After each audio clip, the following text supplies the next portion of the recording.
Okay.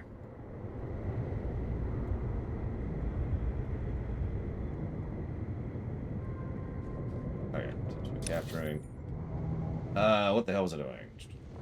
This way. Where's my music? Where's my music? No! Oh god!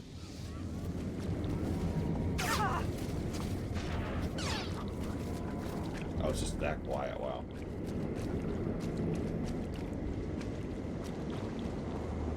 Let's just do this.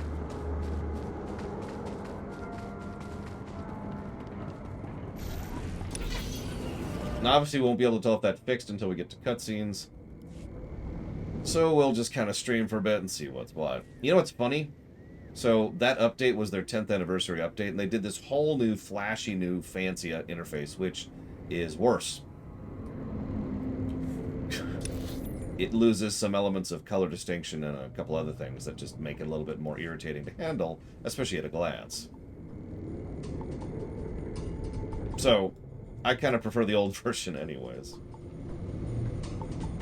Now, I'm not trying to... See, the thing is, people accuse me of being a persnickety old man every time I hear that, but... No, I have demonstrable evidence that most of the times when a company updates the interface, what they do is they make things worse, not better. Yeah, YouTube is a perfect example of this. Twitch is a perfect example of this. And OBS. And plenty of other things, including Windows. While we're on the subject. The Jedi Code states, there is no passion. There is serenity. Can anyone explain what this means? Ashara. It means that Jedi must be prepared to think calmly, even in intense situations. Passion is a tool of the dark side. There is no emotion. There is peace. It also means Jedi should temper their intuition with wisdom. There is no ignorance. There is knowledge. Very good, Ashara. So you see, this line of the code ties earlier elements of the code together.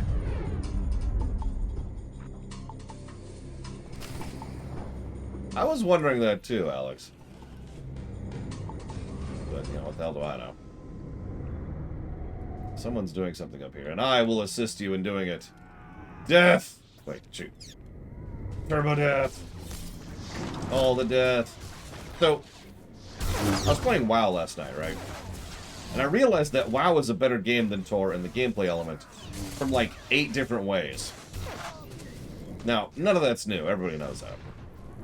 Then I realized there's a whole other way in which WoW is better than Tor that didn't even occur to me until I went straight from playing the Alderaan bonus series, which was what I was doing before PAX popped on, into helping him in the WoW stuff. Like, literally seconds between Tor and WoW. And that stark contrast suddenly made it very, very clear. Let me demonstrate. Let me aggro this bunch of 4 enemies right here. Watch what happens. So, first of all, that guy's a melee who's wandering over there. Ignore him for a second. But some of them are ranged. That's the obvious problem. I was hoping for more melees, but even the melee still kind of got across the problem if you were paying attention. So what happened was the enemies, as soon as they aggro you, beeline for you. They just see you, and the pathfinding picks the quickest and easiest way to reach you. Now, you're probably thinking, yeah, of course it does, lore. Why wouldn't it? So that's actually bad in a game that doesn't have something to support it, like this one. Let's say that I am a tank, and I've got 5 enemies, and let's presume, for the sake of magical presumption, that they are all melee enemies.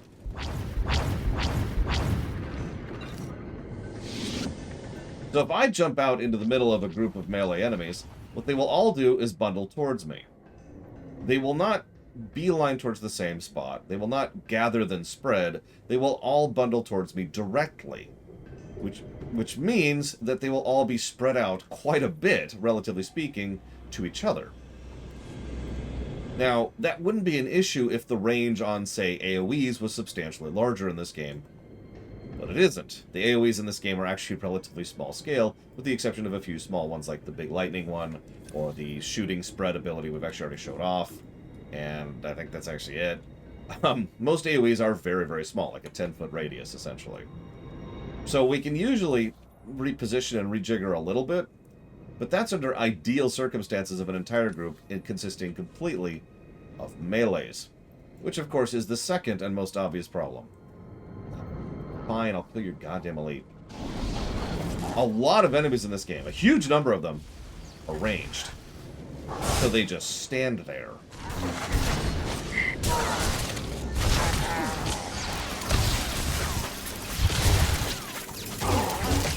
How many of you have ever played a tank in this game, and the entire experience is, it's not challenging or interesting or fun, it is a hassle. Because what you're doing is you're running over to tag this guy, and then running over to tag this guy, and then running over to tag this guy, running over to tag this guy, then running back to this guy because you've lost aggro on him. Then you got to recycle, and this is just your life. This is just your life as a tank. Is running back and forth, constantly trying to hold aggro on these things. Ranged ability on that one to try and hold that one for a second. Then back over here. And then back over here, because you lost this one because the DPS started focusing. Oh my god, it's such a goddamn pain! So, in addition to the other 8 things that I've already mentioned that make WoW better to play than this, there's the nature of how the pathfinding works. You're probably thinking, alright, what does WoW do that's better? Ignoring the fact that WoW doesn't have giant enemy packs, which are all deliberately spread out at the start, and then all have ranged abilities. Let's just ignore that for a second. WoW has the pathfinding borrowed copy-paste from StarCraft 2. No, really. I could actually even point to when they did this, because it was during Wrath, specifically. So, you're here, they're here. They won't just beeline towards you. They will actually beeline towards essentially right in front of you. They will prioritize going to whatever that spot is that's directly in front of you. You know, the arrow or whatever you want to think of that. Then they will start spreading out bit by bit. If you've never seen this in action, I'm not sure how to describe it, but if you have seen it in action, you can probably picture it immediately off the top of your head, because they just kind of zoom in, and then they just kind of slowly spread out around you, now that they've gotten to the point of thing. And you're probably thinking, why even do that? To make things easier for the tank to grab initial aggro. It's literally the reason to do that. So they all go forward, and they're all in one small little bundle, because they don't have collision with each other, for a few seconds, which gives you plenty of time to get that initial AoE bundle on and make sure you've got your AoE dots, or your stuns, or whatever. Then they'll start spreading out a bit and force you to start dealing with things like positioning. Tiny, tiny little micro-optimizations like that, which makes sense since WoW's been doing this for, what, 15 years? No, it's been 17 now, hasn't it? Jeez Louise. WoW's been out for too long.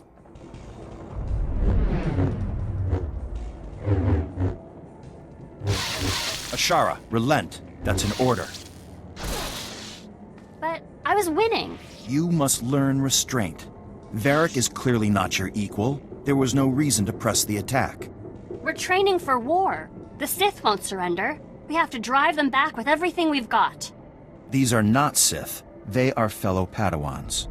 You show great potential, Ashara, but you must temper your fervor for the light with patience. Okay, so I'm probably going to be really unpopular here, since I've already mentioned I don't like Kemval, but I also like Ashara. I know. That being said, there is one thing I don't like about Ashara, and I bet you can guess it already.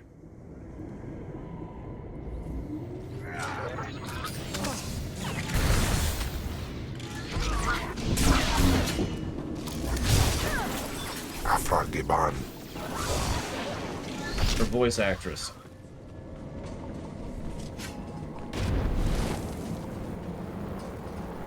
Or perhaps more accurately, her voice acting.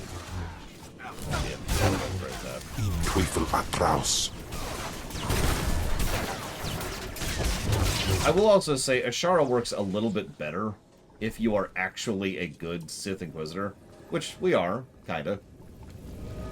But if you're a full-on stupid evil Sith Inquisitor, she really has no reason to be in the party.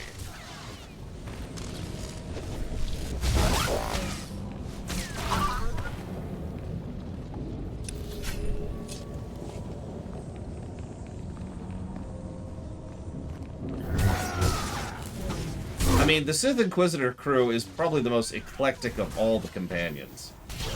and therefore the most RPG-ish of the bundle. We've got an ancient monster who's bound to you, who also happens to contain the spirit of your dead. Well, your former master. You've got a rogue pirate who technically went insane from isolation and pain. Then we've got a Jedi.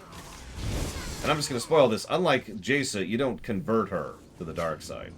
Like, there's no give in to the dark side Ashara. She's just a Jedi.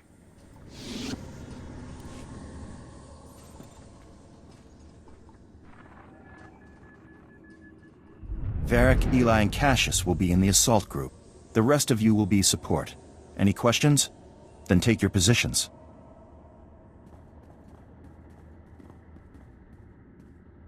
Master Ryan, I think you put me in the wrong group. You are in the support group, Ashara. You will provide backup to the assault team. That's what I mean. I should be on the assault team. Varric can barely hold a lightsaber. Learning to support your fellow Jedi is an important skill. Varric lacks your confidence, and so requires your compassion and encouragement. But Master Ryan... Enough, Ashara. You have received your instructions. Join the others if you wish to complete your trial.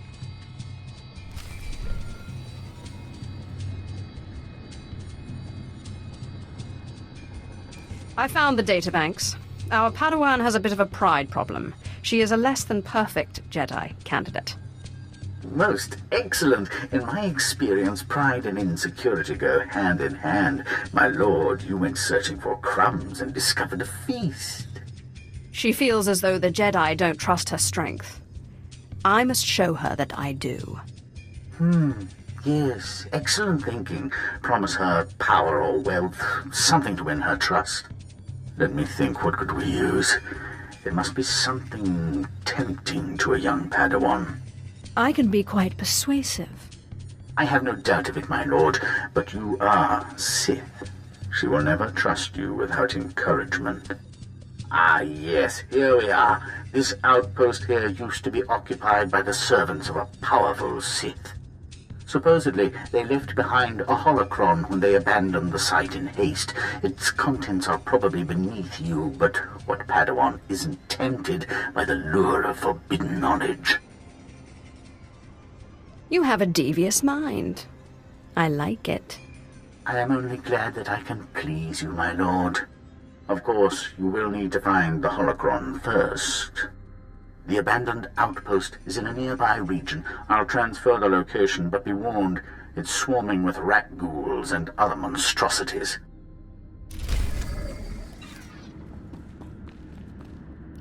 Anyways. It's just... Alright, gonna go turn into Darth Idiot Boy. Which is here, I believe.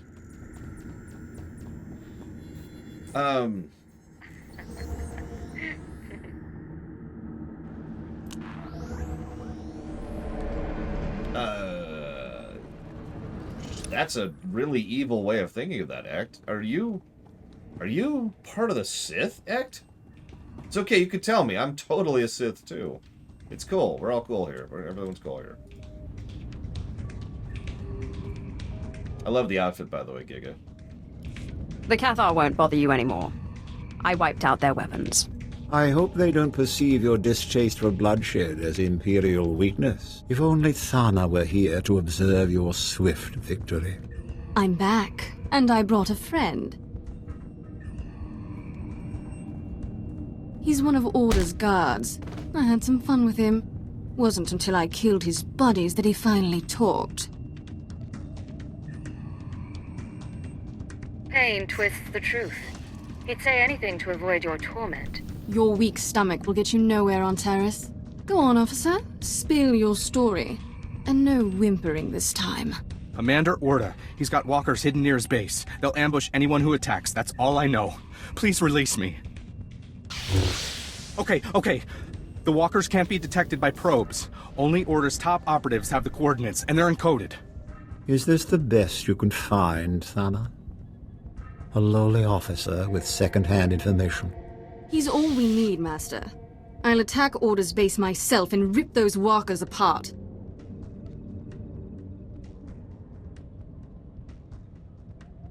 You're only going to get yourself killed.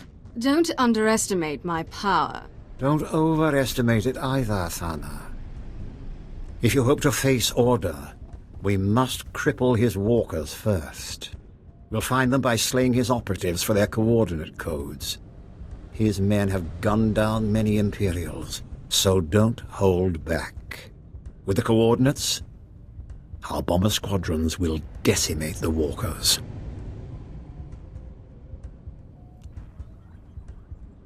I will consider this. If it makes any difference, you'll be taking on this mission alone. Thana, stay here. Prepare for the coming fight. No! I've wasted enough time enslaved to you, Gravis. Enjoy your new pet. You can tell she's evil. My apprentice breaks her leash. Thana's strength with the Force is magnificent, but she's only focused when prodded into a rage. And I see she's abandoned her poor friend. We'll have to dispose of him. Wait! Please don't hurt me! I told you everything I know. So use him. Trade him to the Republic for their captives. A fine idea. He'll make a good bargaining chip. Kill the operatives, then hand their coordinates over to Major Nost, the head of Imperial Bomber Command. He's already stationed at our outpost. I look forward to hearing of the Walker's destruction. Uh-oh. He's going against us, everybody. You know what to do. Baru Jamunja. Really? No. Why is that? Oh, it's for Kim. Why is that? Okay, hang on. First of all, equip that. Second of all, why are you in my party? Get out of my party, Kimball. Just go away. I'm unfollow. Yep, I'm on follow. Yep, I get you. Okay. But yeah, he's actually... Whoop, I'm going completely the wrong way. He's actually a smart Sith, and he's got an apprentice who is a stupid Sith. What I love about it is that's played completely straight, and it's very clear he is trying to turn her into a smart Sith. Whether he succeeds or not, you know. We'll also have a couple of choices regarding her by the end of this.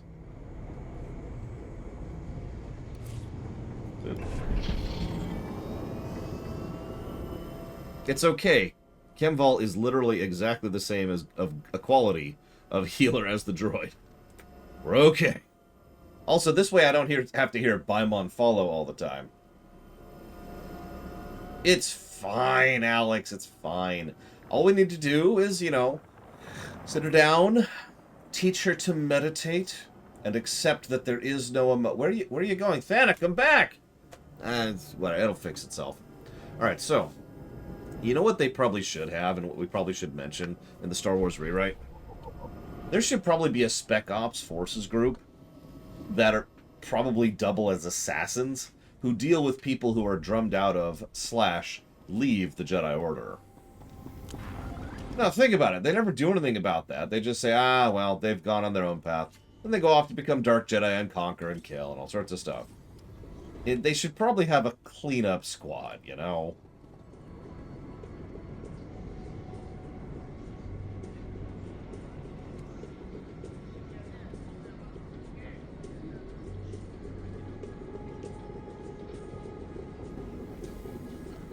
Take a look at this, my lord. Those rat ghouls have been busy. This is the 9th corpse I've found today. In your camp? One of ours. Though you could hardly tell by looking. Rat ghouls are notoriously messy eaters. But where are my own manners? I'm Ethan Vok. I researched the rat ghouls' hunting patterns and social behaviors. Republic side, J. Palmer. Obviously. Are you saying rat ghouls can communicate? Admittedly, their interactions are primitive, confusing, even violent. But you can find a message in all the blood-spattered chaos. This mess is the work of a mutant strain of rat ghouls I've been studying. I've dubbed them Berserker rat ghouls for obvious reasons. They've been on the rampage for days now, even destroyed my camp. I only escaped because they were too busy disemboweling my guards to give chase. Why were you interested in these rat ghouls? They've developed an immunity to the local toxins. Also, their mutations have made them even more savage than their brethren. These berserkers are unfathomably aggressive. They'll attack Imperial convoys, tear entire squads to pieces, or worse, infect them. Each massacre heightens their bloodlust and swells their numbers. We need to exterminate them before they're too many to contain. Our troops lack the nerve to fight the rat ghouls. One severed head and they all panic. This requires a small, well-trained group like you. Sounds dangerous, but I'm willing to take a risk. Excellent. Their lair isn't far. Head down there and kill the lot of them. If it's no trouble, I'd also like to observe your tactics against the rat ghouls. This monitoring device will analyze your fights. Kill enough, and that data could teach our troops how to effectively counter the beasts.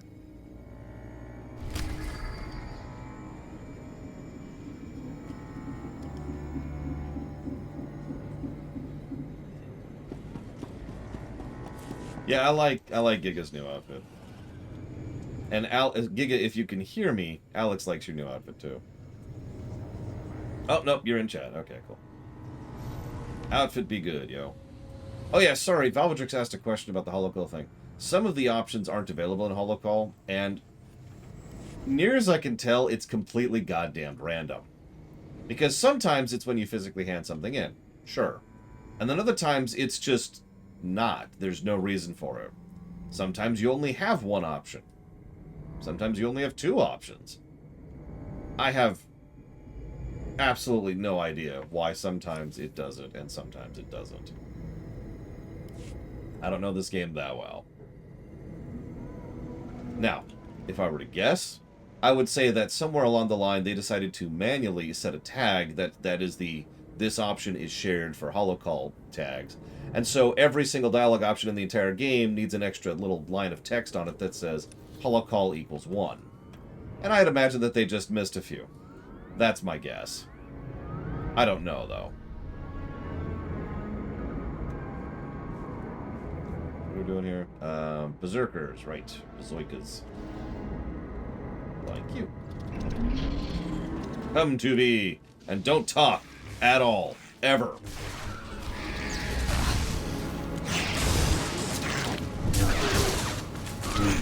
Listen, it's fine, Giga, it's fine. The quest flow of this place is so awesome that it's definitely on purpose, and I definitely didn't accidentally go to the wrong place just because of how terrible Taris is. It's cool, it's cool. Don't worry about it.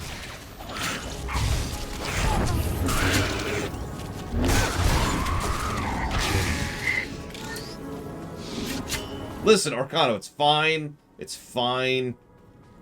Negative to gameplay, it's fine. In all honesty, I actually noticed that earlier during the cutscene. But at this point, whatever, right? We're already here. That's dealt with.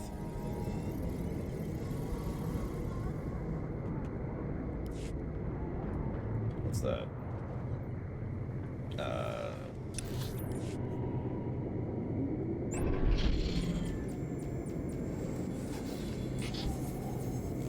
Listen, nobody likes Vector, not even Giga.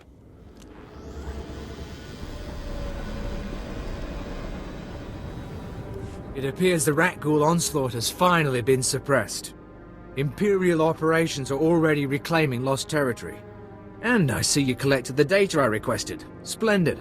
I only hope our troops can learn to fight the rat ghouls as effectively as you. Just take it already. A pity the berserkers didn't direct their animosity towards the Republic instead. Their mindless savagery, properly guided, could have proven useful. Perhaps now I can continue my studies in peace. Of course, I'll need to find new subjects. Okay, so now... At your service, my lord. Of course it's not on the map. Why would good map design even exist? Is that it? Nope. Is that it? Nope. Is that it? Where is this quest? Oh my god, it's literally not on the map.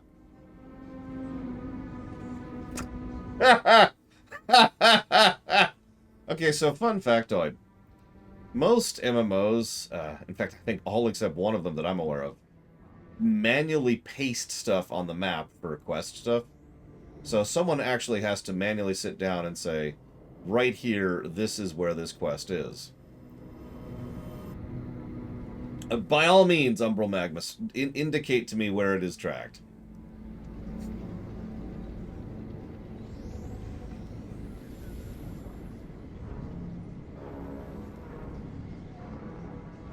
It is, Alex. Doing an so if you do the automatic tracking thing, what you have is the Oblivion problem. Ironically, the Oblivion problem was then kind of, it just shifted a little bit into the Skyrim problem, but that's neither here nor there. Anyways, so about that gameplay negative. Oh, Jesus.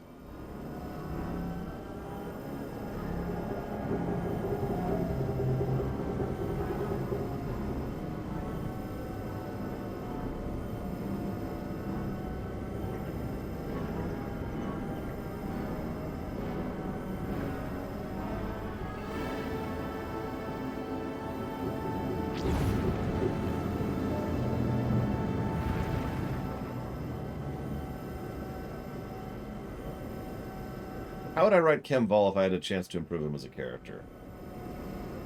Bombing the walkers, Schmeidolf, in the upper right there. Looks like it actually just popped in. Yep, there it is now. So, is it here now? Oh, wow, it's still not on the overworld map. Look at this. Look at this. It's still not on the overworld map at all. So if you're in the wrong zone, it doesn't show up at all. Yeah, negative confirmed. Moving on. Hi.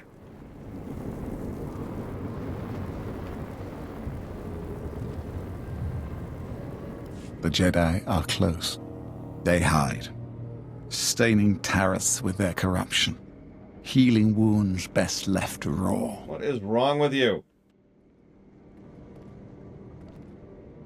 Where do you get all this free time? I can't divert my attention while they still poison Taris. The Jedi lurk in the wilds, helping the scavengers rebuild and training the fools to resist us. Their volunteer militia has already spilled Imperial blood. They and their masters must learn a lesson. Slay the scavenger soldiers. When enough lie broken at your feet, the Jedi will come for you. If it must be done, it must be done. The Jedi vermin brought this on themselves. Relish this moment. Serenade the Jedi with the screams of the innocent. When they emerge from hiding, leave no survivors.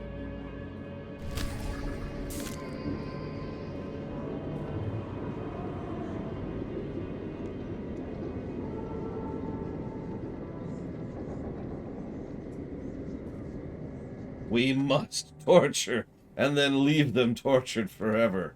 And then more torture, and then torture. Torture. Bob Dole. Bob Dole. Bob Dole. Sorry.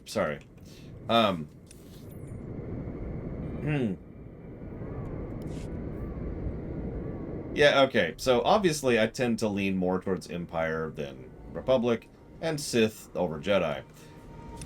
But the problem with that is you have to deal with yahoos like that guy. Or, you know, Jadis, which is all I'm going to say about that, since I was asked not to. Here we go.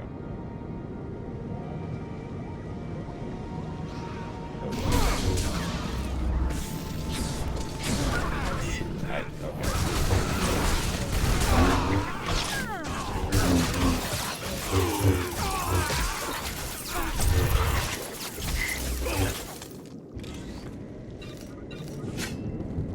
Alright, you know what I love most? Quest mobs that don't drop quest items.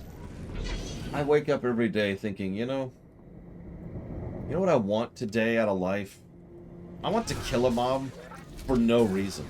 I just want him to suffer and die and not accomplish my objective, which is why I'm killing him in the first place.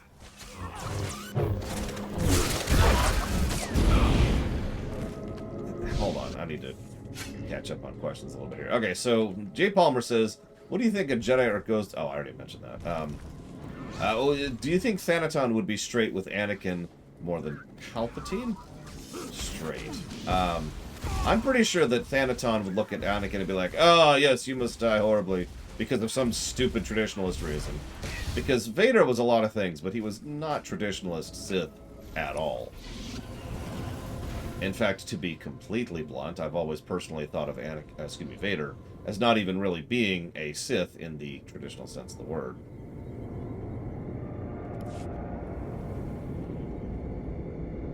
There we go. Exactly, Alex. Vader's just like, yeah, no.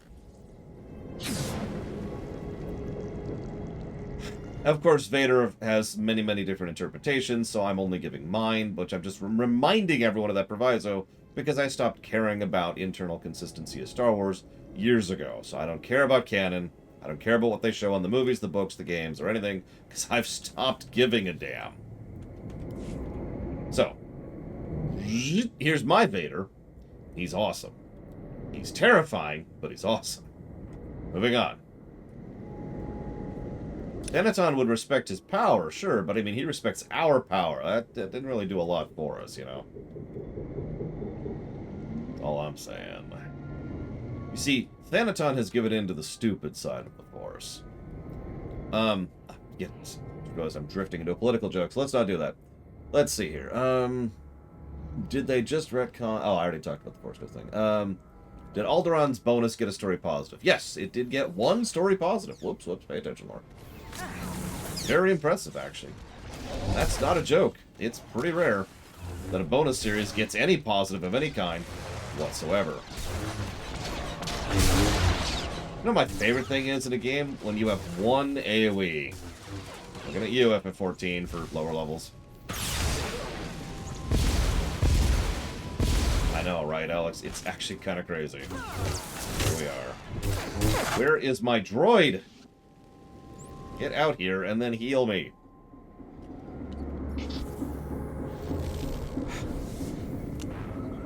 Let's see. Delete. Do I believe that I can't enter? Okay. Do I? There we go. To be continued. Oh god, imagine if you couldn't Blade Troll. That'd be even worse. You have one AoE. It's on cooldown. Darth Gravis wants them blown to pieces. That would be known as Wild Vanilla. Imperial Bomber Command never disappoints. My lord, I'm transmitting the coordinates to my bombers now. They're ready to strike Order's walkers at your command. Excellent. Hit them now, Major. Pardon me, Lord Gravis. It's your apprentice. She's taken Imperial forces, launched her own attack against Commander Order. Thank you, Captain. We'll deal with her. Thana's volatility is both a strength and a weakness. She'll destroy much, but she can't defeat Order alone.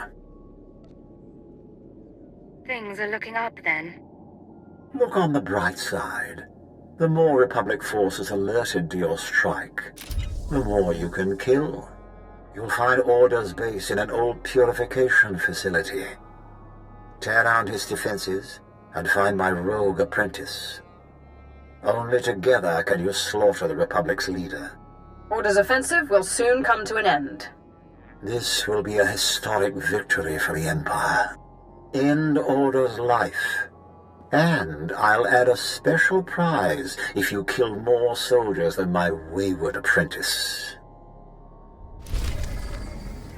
So apparently the guild has reached the guild commendation cap. Does anybody know what that even means?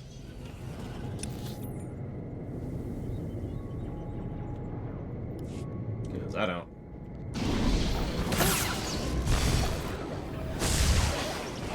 Let's see here. Do I believe any of the current Dark Council members are comparable to ancient Sith Lords? Honestly, I've already said this before. I think the ancient Sith Lords were pathetic. So, yes. I think they're all much better than the ancient Sith Lords across the board. I already answered that one. What kind of demos do I like? Oh, here we go. Levels with limited access time, levels with core gameplay changed on release, or same free time level that's on release, or other types. Damn it, Orcano. No. At least you're getting fiber some days. That's nice.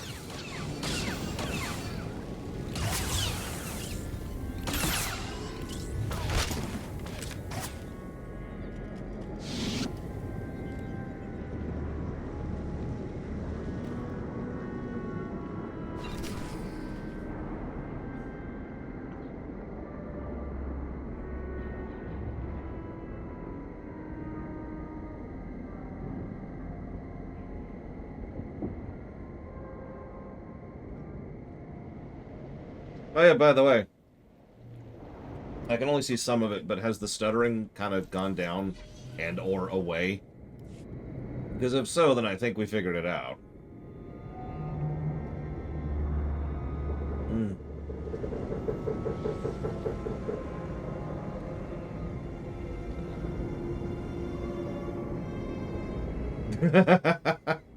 I mean, I've heard that too, Latario.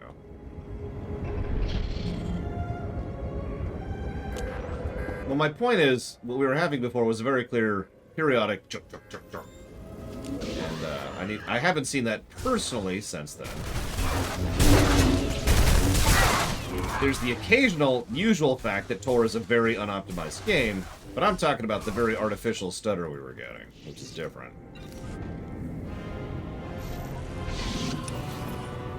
Is that everything?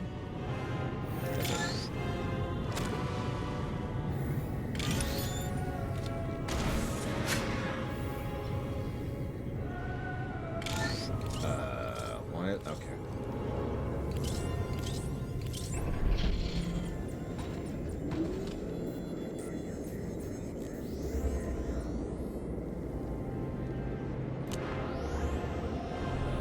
Oh, whatever. I think Tyron's the only one who could do anything with these guild comms anyway. So, yay, we're maxed on guild comms. Ooh. Oh, Jesus, Orcana. That sounds like where I used to live. We're totally getting fiber someday. Wink. In the meantime, enjoy that Comcast. Ugh. And again, I say, ugh. Have you found the Jedi? I crushed my enemies underfoot. Excellent. Compassion is the Jedi's weakness. Thankfully, you are not so frail. Shit, that's even worse, Tyrant. Whatever. Whatever. Oh, the Sith are so stupid. Alright, so. Now we go... first we lose our camera. Very important. At your service, my lord. Now we go back over here. Probably, definitely, maybe.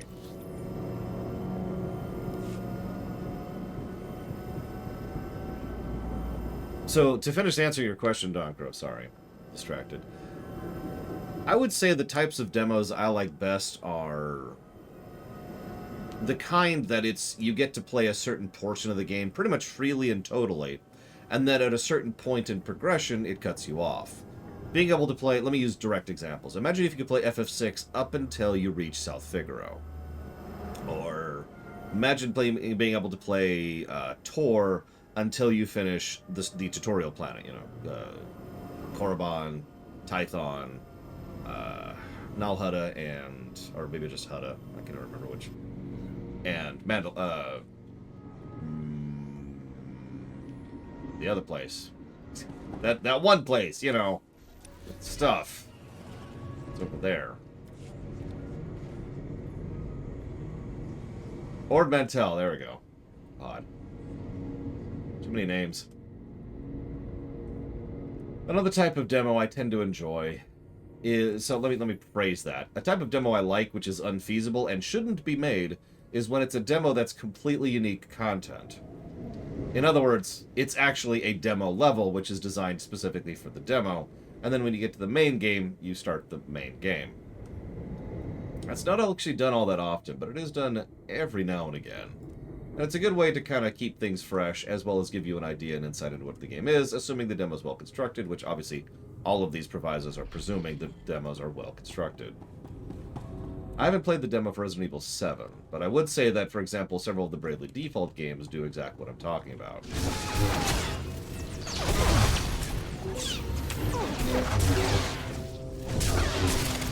the Bravely Default case in specific, what you're actually playing is a prequel to the game in question. Oh my god, Alex, I hate you and them and everything in the entire world. You know what's funny is I probably could actually make that happen if I had the literal hours to burn on it.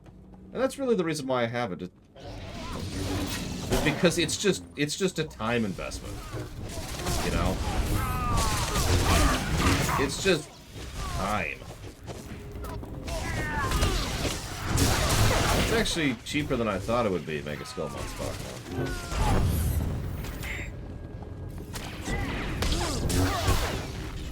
Oh yeah, exactly, Cashel. I mean, I was a big fan of the concept of shareware.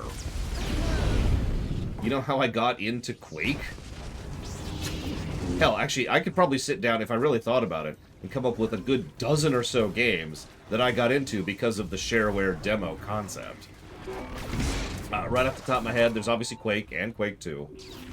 I got into Doom 2 that way. And not Doom 2. I also got into Arcanum, Magix and whatever, Steamworks Obscura. Let's see what else. Homeworld was like that. I feel like there was a bunch of strategy games, and of course I can't think of none of the big strategy games, but a lot of the lesser-known strategy games I got into via that. Thank God for that, Mega Skull Monster. The crypto die. Although the price lowering is pretty cool too. That's kidding.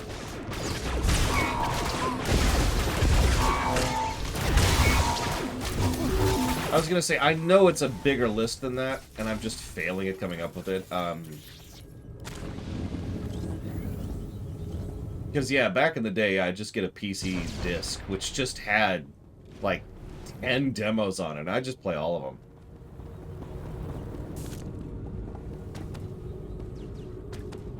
Love that stuff.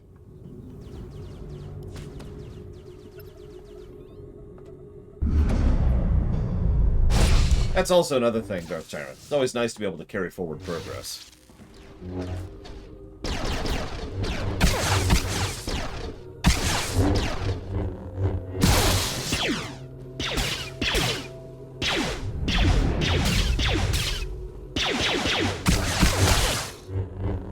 Can I help you? What are you doing here? Order's mine. Yep. I'm honored. The Empire is sending its best to hunt me down. The Republic will not fail here. Taris will rise again. For some reason, yes. All I care about is your death, Order. Then you came this far for nothing. These are the best troops in the world. They could totally kill Sith. How many times do we get that speech in this game? My goodness. Uh-oh. We might have lost Orcana. Is there a reason for updates? Is there a reason that updates for a lot of things tend to make things worse? There's... I was gonna say, I know Warrior, that's gonna happen constantly. Oh, hang on. To be continued. You can't destroy Taris. The Republic's too strong. Oh, my head. Cheap trick, Order. If you don't kill him, I will. No. We're gonna be smart about this. Order's my prisoner. We'll drill him for intel on the Republic's defenses. You won't get a word out of me. And that's the light side option. Torturing him for information. Be displeased I with love your it. mercy. That's not mercy, you moron.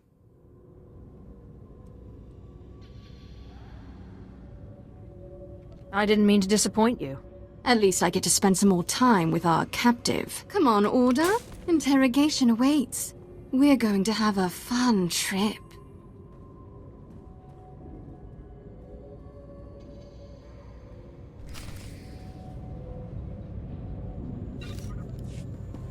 Anyways, so the two biggest reasons for updates screwing with stuff are A, updates done for the sake of updates. In other words, nothing that's actually needed or helpful or useful, but done so that people can continue to justify their jobs, also known as stupidity. So that's reason number one. In other words, the mere fact that the updates aren't necessary increases a higher chance of things just breaking or working worse or being less convenient or whatever, because none of that's on the table. None of that is part of the consideration of the update itself. Makes sense? Problem number two is that I have a holo communicator thing. Orders finished. I defeated him, then had Thana bring him in for questioning. He'd better prove useful. Thana contacted me after your skirmish. She was eager to report the details of her bloodbath. But despite her best efforts, you've killed more Republic soldiers. Such carnage deserves recognition. It was a pleasure. A good weapon and fresh Republic prey. The only ingredients for fun you'll ever need on Taris. With Order dispatched, I can finally focus the Empire's might on demolishing this wretched planet. The Republic's making a stand in the old sewer system. We must crush their pathetic operation to proceed. Speak to Melkor Din at our outpost. Help him slay the sewer's mutated denizens and drive out the Republic. And watch out for Thana. I doubt she'll welcome seeing you.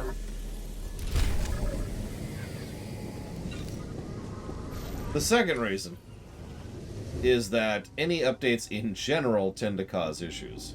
Like, even if they're well-intended and even if you're trying to do whatever, there's always going to be something you didn't account for, some system configuration, or some software conflict, or whatever, that's probably going to cause some issues somewhere. I suppose there's also the third reason, which is what Alex just mentioned. Deliberately making the update worse. Now you might think, alright, why would you ever do that? Well, that's obvious. So you could keep your job.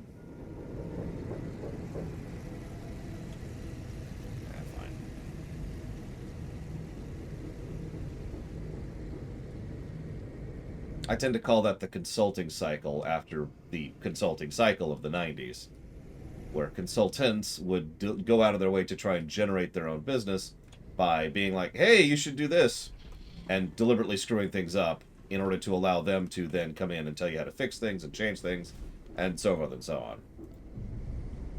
Mola, my dear, don't lie.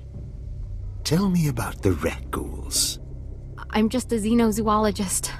I've told you everything. Ah! Sorry. I didn't see you there. My friend and I were just having a chat. I'm Melkor Din, Chief Interrogator. Lord Gravis told me you'd come to stop the Republic and our rat ghoul threat. What are rat ghouls? Crazed beasts. They rampage through the sewers, tearing everything apart. Us and them. Serves you right. Sith created the rat ghouls to begin with. Mola's tongue is too free. But she's correct. An ancient Sith engineered the plague to turn humans into rat ghouls, then unleashed it on Taris. The disease survived the planet's destruction.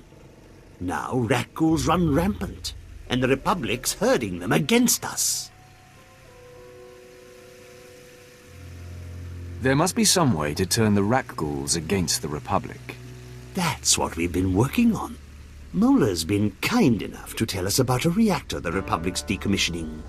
She claims they direct the rat ghouls by releasing trace amounts of toxic waste from the reactor core. This sends the enraged beasts running for safety, right into Imperial territory. It's true. I saw their aversion to reactor leakage when I studied rat ghoul migration patterns. Exposure produced adverse effects. What do these chemicals do? During the studies we performed, radiator leakage drove them mad. Poison the rat ghouls, and they'll turn on everyone. You, us, each other. Perfect. We blow up the chemical stashes, poison the lot.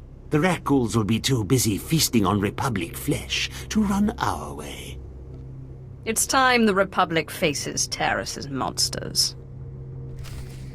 But yes, this is a character from the Republic side. Another little bit of internal consistency there.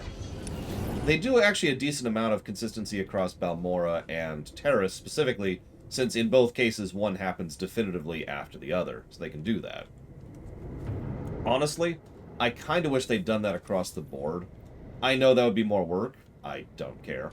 But, that's not fair. I do obviously care. But I think that would actually be really cool. That they, imagine if on the Imperial side and the Republic side, every planetary primary led into the other, because one of them always happens before the other. Honestly, it wouldn't actually be that much additional work, because, you know, all the work that you're doing for making completely different content on both sides is something you're already doing, so it wouldn't really increase the workload that much. Hi, Lolimlus. Super stuff. And of course, these do share. Oh, thank God they do share. Never mind. They don't share out of group, but they do share in group. Yeah, Darth Lacris is actually a good example of that. We literally... Oh, okay. We literally help her, you know, take over Balmora, and then we kill her, freeing Balmora. It's a nice little touch. I like it. Yeah, exactly, Dr. Wicca. You get the idea. You get the idea. Hey, Silence. Much appreciate your support, always. Thank you. And I hope you liked the Dread Run. Lord knows I did. God, that game was so good. I think Super might actually still be a better game, but we'll find that out someday when we get to the Metroid Run.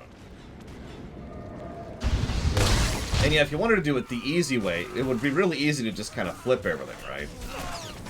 Flip the Act 2s and the Act 3s? I guess the Act... Sorry, the Act 1s and the Act 2s. There we go. I can talk.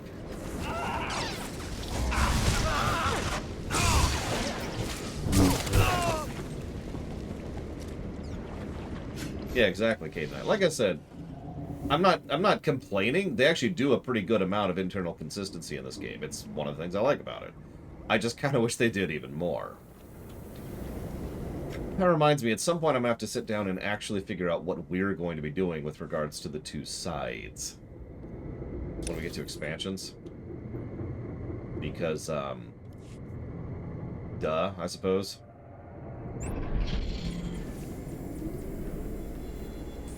Yeah, I wouldn't do Voss early. I think I wouldn't flop that around. Maybe not Act 3. Let me think about this. So we've got Hoth, Tatooine, Belsavis, or not Belsavis, Balmora, excuse me, Taris, which already flopped. Then we've got Alderaan, which would be an easy one to flop. Think about it.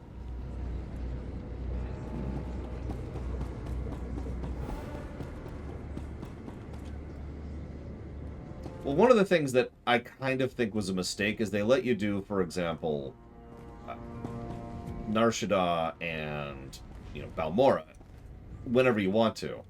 I think actually codifying that so you have to specifically do them in an order would have been a little bit better anyways, especially since back in the day you were stuck with that regardless, because there's no way in hell that you're actually going to be able to do that at the time. Nowadays, it's a little bit more feasible to do a planet out of order because you're probably over-leveled. But back then... That's just a one-way street to Killsville.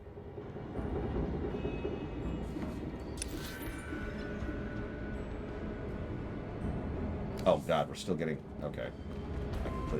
I don't know why. Actually, I know exactly why. It's really hard for me to pay attention to chat in this game. It's the exact same problem I have in FF14. There's only one MMO. We had this problem in STO as well. There's only one MMO I have a good time actually keeping track of chat, and that is WoW. And you're probably thinking, why, Lore? Well, believe it or not, it really boils down to a single thing. Can anyone guess what that is? I'll just tell you. Obviously, different chat channels are color-coded. That's not new. That's been done since the 90s. No. It's the fact that the names are color-coded in WoW. So, you can, so right now you see green text, orange text, green text, and then a bunch of blue text.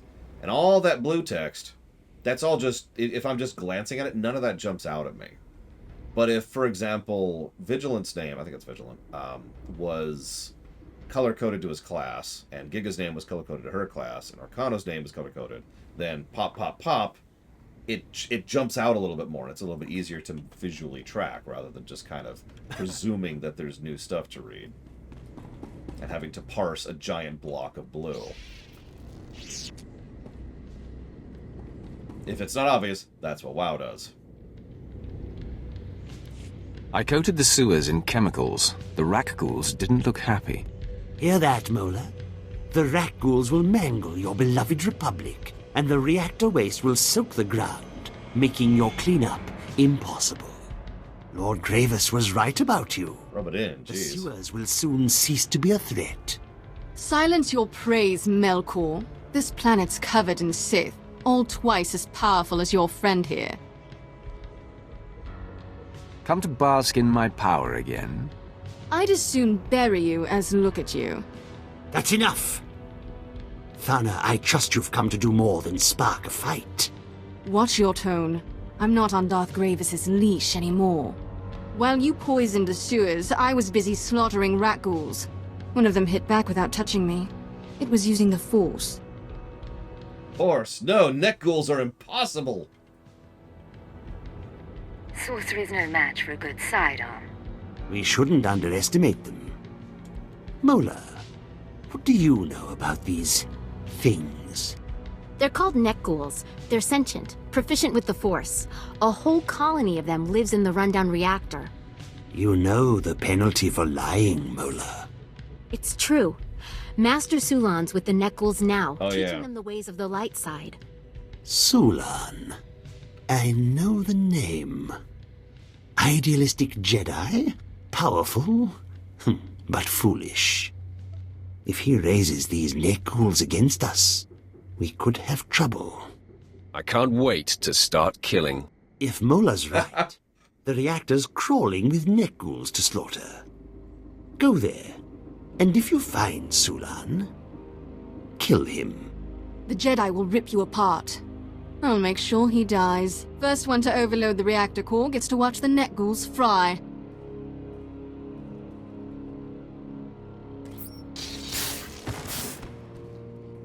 Just cuz. Let Thana have all the fun. You know. Just because.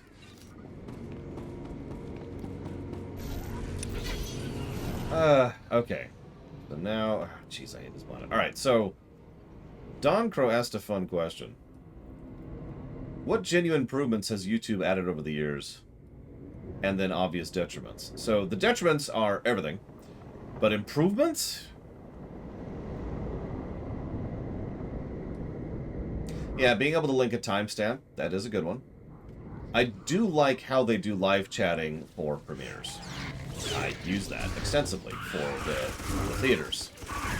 In fact, so recently in my current spare time activity is to rewatch the Lore Walker theaters we've already done. That's true, don't there? So having those timestamps, having the chat still there has been nice because I can actually go and reread chat as, it was being said back when it was actually going out. And all that stuff. That's cool.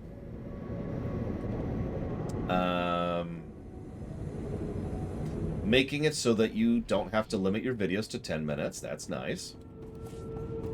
That's an old change. That's from about 10 years ago, but it still was a nice change. Let me tell you.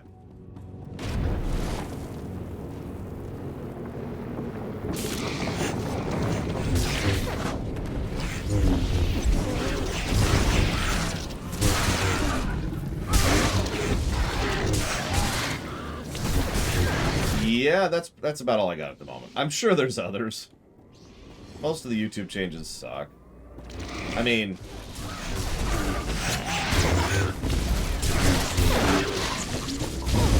the simple fact that I could literally go and you do a YouTube search right now for Lore Walker Theater Paper Mario, which is something I've done, and not get any more than 2 of my videos from that, and then it immediately branches off into, maybe you meant this completely unrelated thing. I know, that's more about the algorithm, but the algorithm is part of the problem. And hilariously easy to manipulate, by the way, but let's not make more of that. The very existence of the bell is stupid, while we're on the subject. Screw the bell and everything about it. Oh yeah, then there's the random thing in the search. Maybe you mean this. I recently had a thought exercise with a friend of mine, and it boiled down to, do you think the algorithm could ever be a good thing? And the truth is, the more I think about it, the more I think the answer to that is a big fat no.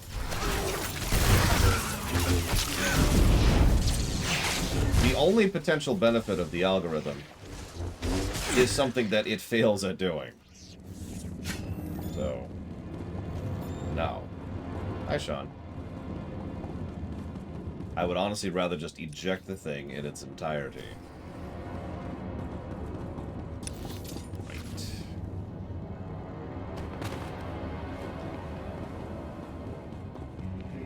So, I'm gonna pause this discussion about YouTube. Oh yeah, suicide! Gotta get that out there. Thanks, YouTube. Hear that? It's the sweet sound of your death. I alerted Republic security to your location. Consider it a fun challenge between friends.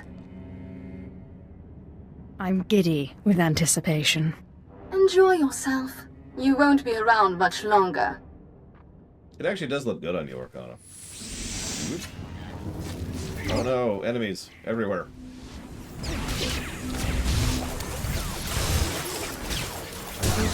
Yeah, I'd probably just eject the assist algorithm entirely.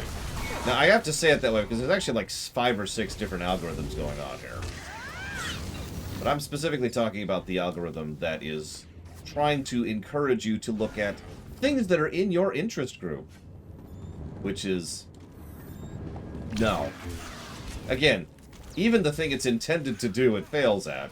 And that is horrifically easy to abuse it. Which we know, because they're already doing it.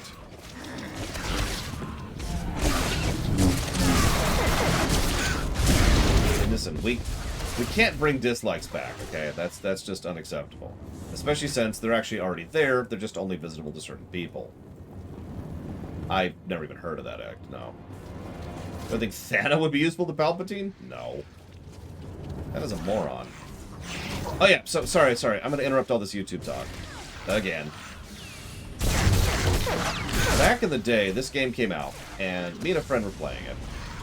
And it led to the cutscene we're about to see. And it was such a big deal that we actually had a multi-day discussion, which actually branched out amongst various different friends, entirely about the nature of the light side and the dark side choices in this game. Because of this specific choice, which... isn't... hello, game?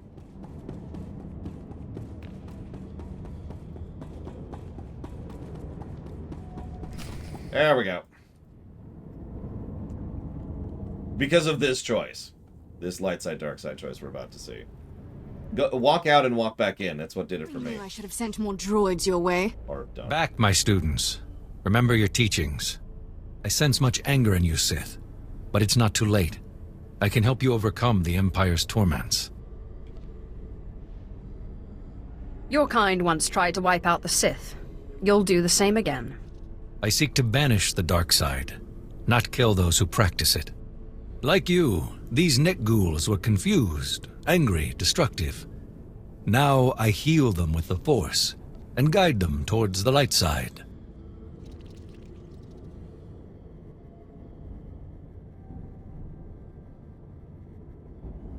Hang on. I'm gonna cancel out of this really quick. So, Giga. Walk, like, over past that pipe, and then back, and then see if it works for you. Because that's what did it for me. Because the point is, what the trigger is it needs you to enter the zone. Yeah, you see? You see? So, is that all of us now? That's all. Okay. I knew I should have sent more droids. As we were saying.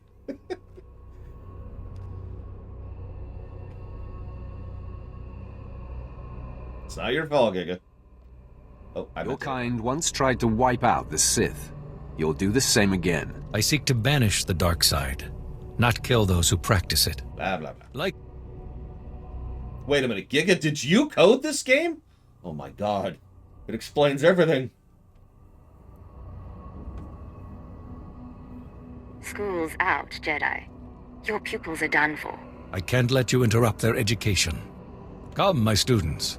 Show them what you've learned. I think they've learned to die like a punk. Yep. Can confirm. Punk dying. Engaged.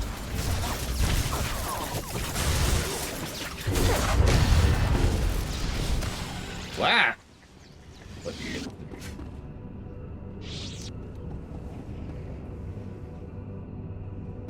do you mind clarifying that question, Belvedere? Such strength.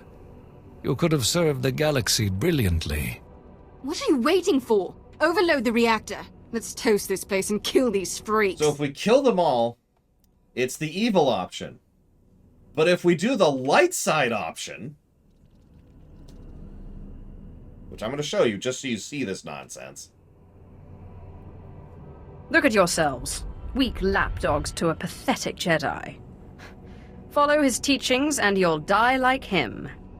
But if you want to gain the kind of power I hold, embrace the darkness inside you. So then, you promised us prosperity, but your republic is weak. No! Don't let your anger erase everything you've learned. You still have a future on Taris. So we're not doing that. I just really wanted to show that off because that's the light side option there. They eat him, by the way. I'm just gonna throw that. You could have served the galaxy.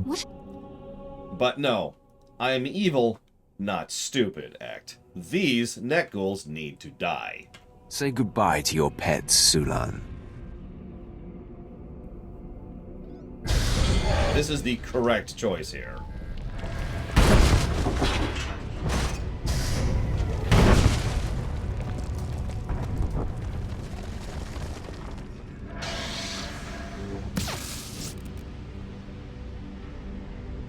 The Jedi was close to those monsters. Let's hope he shared their pain. Though he'd have died quicker, and messier, if you'd left him to me. You think a lot of yourself. I just call it like I see it. Terror still crawls with Republic scum, and my lightsaber's itching for their throats. Don't even think about following me. Look, I'm all in favor of using ancient eldritch powers for my own sake, but net ghouls, not so much. Net ghouls are net ghouls. So, let's go follow her. Yeah, it's extremely too... It's basically, why don't we use the zombie plague for ourselves? Yeah, no thank you. Honestly, I would say, apply the same logic to rack ghouls while we're on the subject. I'm not going to use rack ghouls. That's just something that needs to be wiped out. Even if I could use it to my effect, what possible... I know, right? They're throwing... What possible benefit would there be to having weaponized rack ghouls? That's just releasing a plague on a planet. Along with his neck ghoul colony. Darth Grievous said you were ruthless. Without their neck ghoul pets, the Republic is weak and defenseless. Darth Grievous must have another assignment for me. Of course. Taris will always require your talents. General Farvin's leading our battle against the best of the Cathar settlers. They've dug in near the wreckage of a crashed Republic cruiser, the Endar Spire. Help General Farvin against the Cathar. Crush them, and we can finally strike at the Republic's base.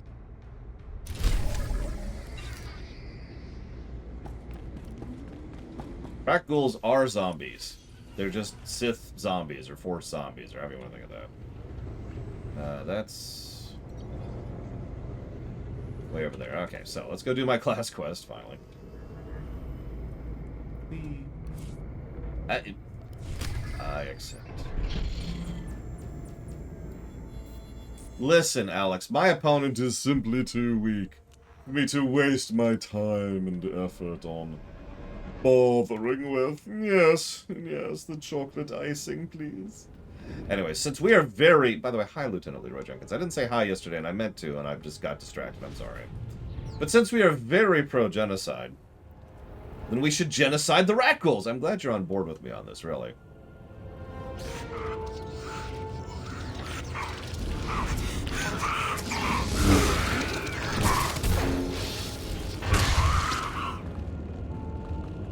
Yeah, let's weaponize dinosaurs, but you have a gun,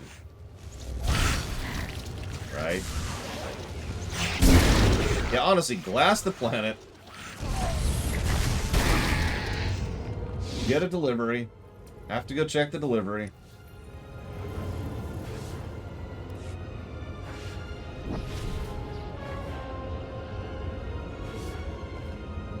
Yeah, just start laying asteroids. We've have some ships, go over to Hoth, pick up some asteroids, bring them back, start firing them all willy-nilly. We good.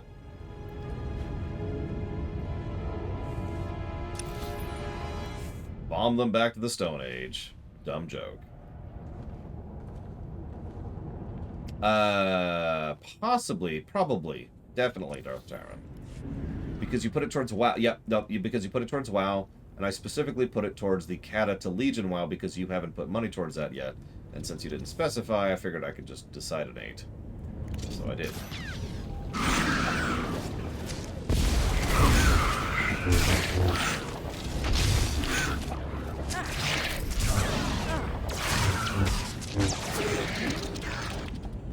Oh, and whoever was mentioning it, yes, the assassin, that is to say what I'm playing, just has AoEs upon AoEs. Like, I've got 2 as an AoE.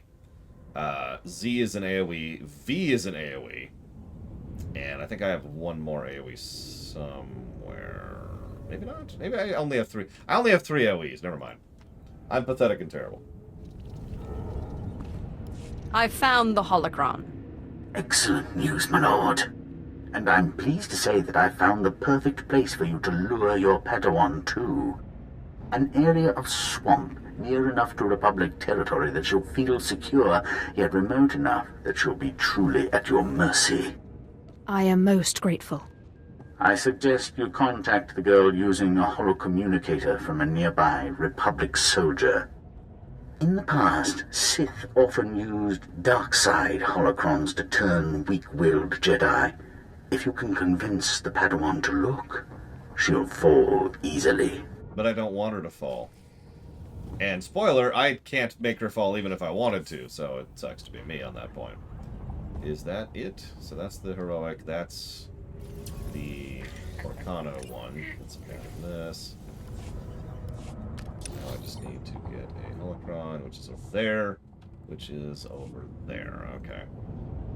God, the quest flow is terrible on Taris. I wouldn't take out the Twi'leks.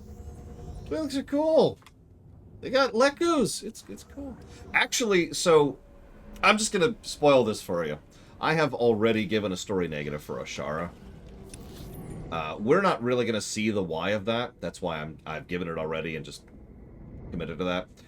It's because if you play a full dark side Sith Inquisitor, you know, the not only does Ashara have no reason to be in the party, but you have no reason to keep her around. And yet she does. And it's hard to explain without just showing it, but please trust me when I say that it makes every scene that she's involved in even stupider. Like, her literal presence is a negative to story, simply by virtue of that. No slave collar, no nothing, she's just there. For no reason.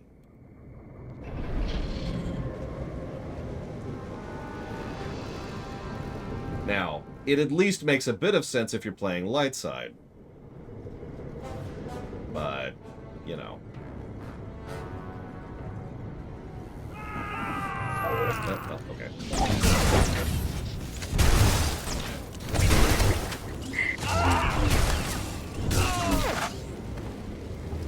Well, if you're light side Inquisitor, the whole idea is that you're learning from her and she's learning from you.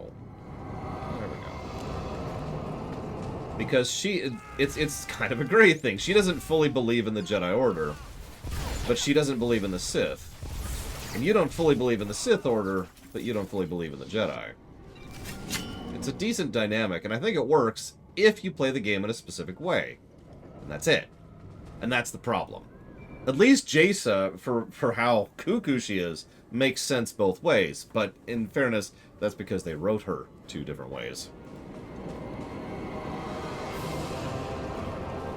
Ashara Zavros? I've discovered an item that I believe might be of interest to you. A holocron of some power. Who are you? How did you know my name?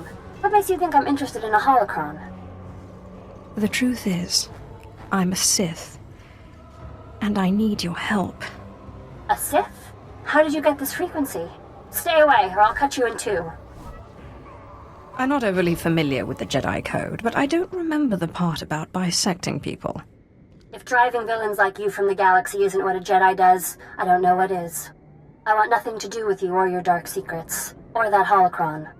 Why call me? Why not take this holocron to one of the Masters? Brian or Osera? Aren't you a Jedi? Why should you have to defer to them? Well, yes. I am a Jedi. But even if I was interested, I shouldn't leave the base. I'll be waiting at the swamps in the Republic territory, if you change your mind. I'll give it some thought. Meanwhile, Giga continues to ride nothing. Other than her boy toys, obviously. Of which she has many. Okay.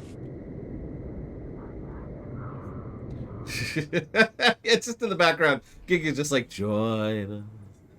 Join us. Join us.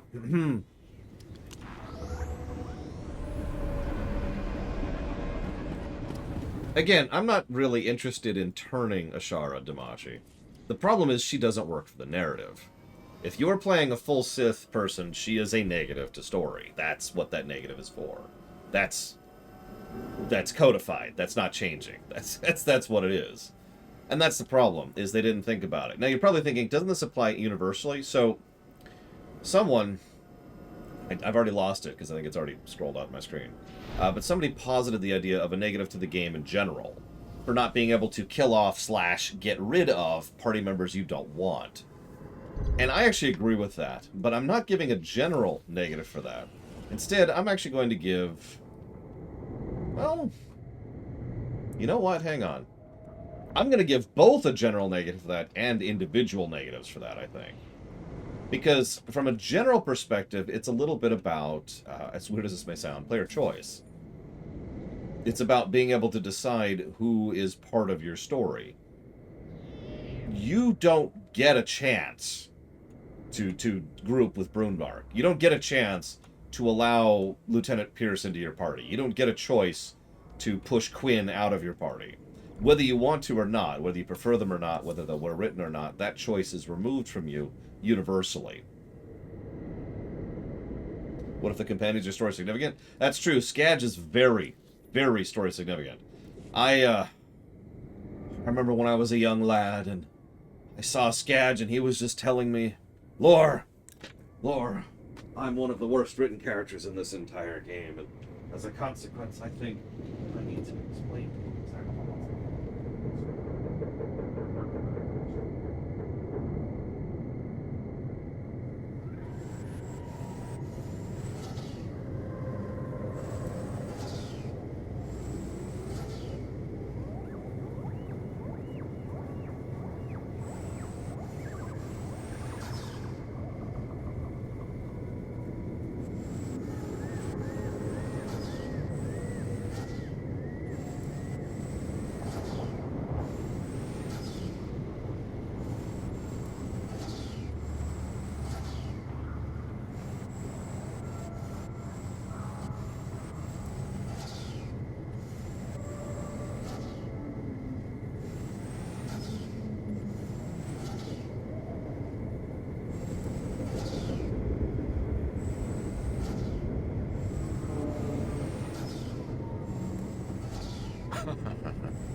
works in the character's favor to acknowledge the pineapple there. I mean, you could add ham on top of it, but I don't think that really works for the character. Does that make sense?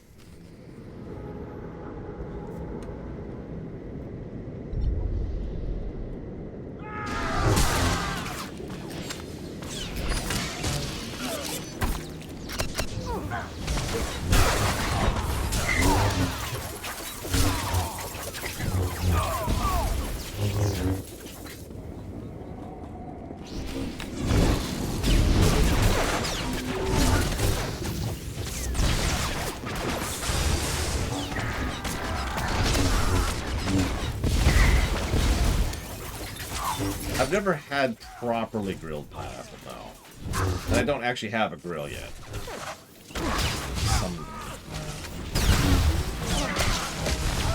I have an oven that I can put a fake grill in. That's about all I got.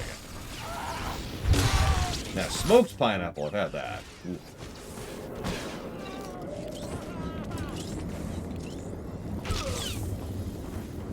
Hi, Ashar. I just killed a lot of people to talk to you.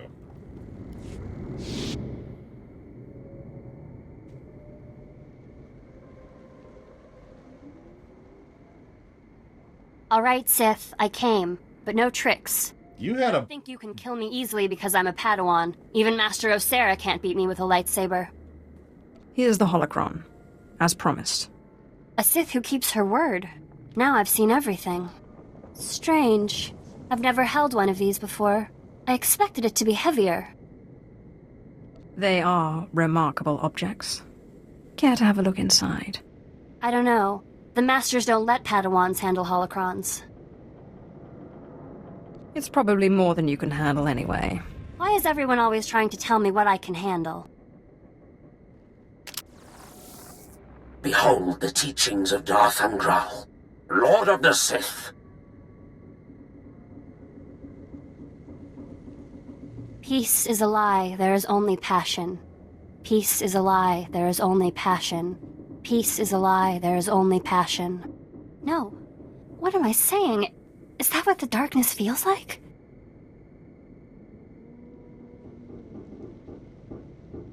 There comes a time when we all must reflect on our life's path. It feels good. It feels powerful. No. I should never have used the holocron. I can feel its darkness in me.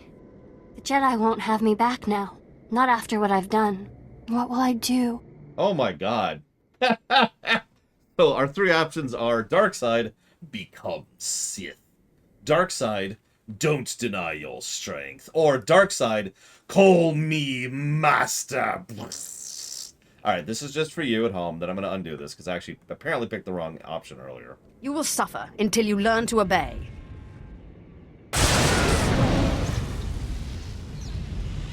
Anyways, okay, so try again. All right. Such intensity. Such fire. Those are Sith qualities. Jedi are not without emotions, but they channel them toward the greater good and the protection of others. Is that the holocron? You surprised me, Sith. I didn't think you people knew how to tell the truth. Strange. I've never held one of these before. I expected it to be heavier.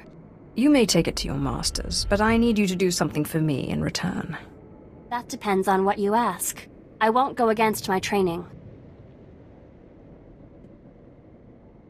I'm interested in the ghost in the Jedi Enclave. The ghost? No. No Sith can enter the Jedi Enclave. What do you want with him anyway? There are Sith who want that ghost, but I think I can drive him away. Even the Masters haven't figured out how to drive the ghost away. I know an ancient technique used to pacify ghosts. It requires great sacrifice. I don't know if the ritual will succeed, but I must try. The Masters have guarded the Enclave with good reason, I think.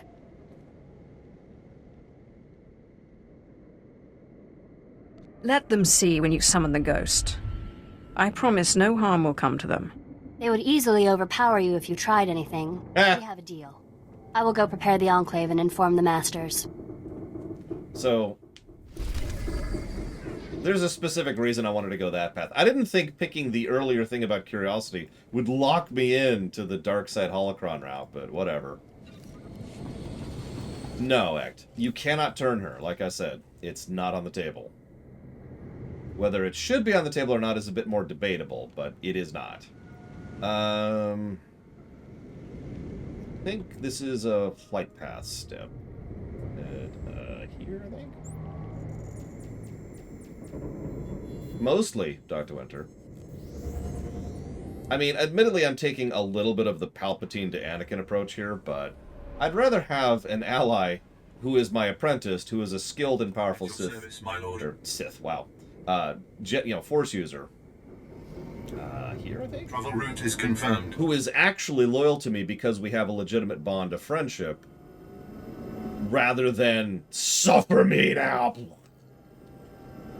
I'm actually leaning towards agreeing with you on that, Umbral Magnus. Inquisitor has had several good choice gameplay options so far. Let's see.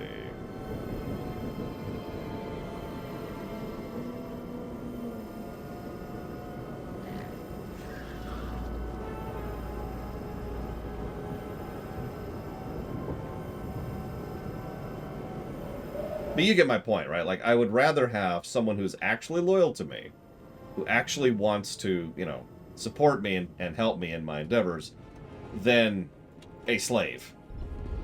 Which is why I'm going to enslave Kimval at the first chance I get. Any questions? Wait, we can talk to people and not shock them?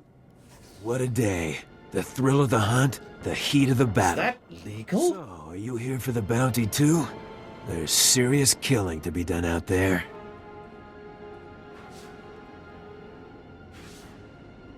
Mandalorian who likes to fight. I'm shocked. Mandalorians follow the bloodshed, so when the Empire orders an entire planet purged, well, it's been a busy month. The Empire wants the Cathar wiped out. Trouble is, those furry critters have been bartering with the Nikto, trading land for protection. The Nikto are brutal. Cunning fighters, all of them. But the best of them are a cut above. The Nikto's Morgokai warriors are among the deadliest in the galaxy. They train to kill Force users, and can take a normal man down as easy as breathing. If these Morgokai are so powerful, why aren't they more well-known? Aren't that many. Or it could be because people haven't faced them and lived. Imps have grown tired of licking their wounds, hired us to deal with the Nikto. There's plenty of spoils going around. Interested in joining us?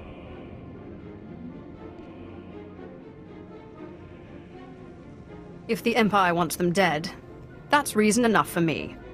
Fair enough. What motivates you isn't my concern. The Imperials are offering a reward for every Nikto killed, plus a hefty bonus for bringing in the Morgokai's Cortosis staffs. You make it back alive, I'll see you're paid for your kills. So we can use zombies, I like it! See, listen, I'm not saying I'm specious gigapudding, but some species are just ugly. And need to be killed, because, whoops. Because they're ugly, there we go. Oh! You give me 30 seconds, and I'll let you in on a scheme that'll knock your socks off. But I'm not wearing socks! No, wait, I'm not ready! My feet! A surefire way to hit the Republic right where it hurts. They're wounded. Ah, okay. Okay, it's okay, the pain's subsiding. Now that he knocked my feet off. Oh. Oh, okay. Did you just make up a word? Possibly. I do that. Our intel suggests the Republic is planning to renovate the old hospital. Most of the medical equipment is still intact, including the Kolto tanks. I say I could use some of that right now. Slip a little something extra inside. Care to guess what that something might be? I'm guessing the Rakghoul virus? Bullseye! The Republic will have a full-blown infestation on their hands. So, what do you think? You're stupid. Give me my feet back. This is beneath me, but I'll do it. Now, the old hospital has been abandoned for years, so there's no telling what's inside. Be careful. Here's the virus. I'd recommend putting the vial someplace safe.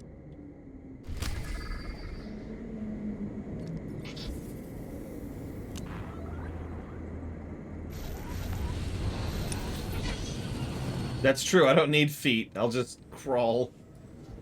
every time I have to go cooking or whatever. Ah, my goodness. I need a super weapon that gives me feet. I'll just hover. I mean, that would be kind of cool, right? Being able to carry yourself with telekinesis, just... Glad you could join our fight. I'm General Farvin. Darth Gravis told me of your exploits. These Mandalorians should take a page from your book. We brought them here to help slay the Cathar, wipe the Republic off Taris. But the Mandalorians are sloppy. No respect for a clean victory. To rout the Cathar, we need good old-fashioned Imperial might. And you, of course. What's the situation? We've hit a wall. Our mission was to scorch this entire district. Now the Republic's allies are fighting back. Cathar settlements cover this part of Taris. They're defending their homes under the leadership of a feral warrior. His name's Bashoon. Some call him ferocious, brutal, terrifying. I say he's a dirty alien who needs to be put down. I like your mask, Giga. I have experience taking out Republic pawns. Oh wow, I can call him out for being anti-alien. Sulan, I heard. Orkano was like, yeah, no. Death to aliens. Bashoon escaped our assassination attempts. Now he's deeply entrenched with state-of-the-art weaponry. Gifts from the Republic. I've got a gift of my own. Killed another 10 of the Cathar's best. Few more and I can make a coat. You're following me again. I told you, steer clear or I'll cut you in half.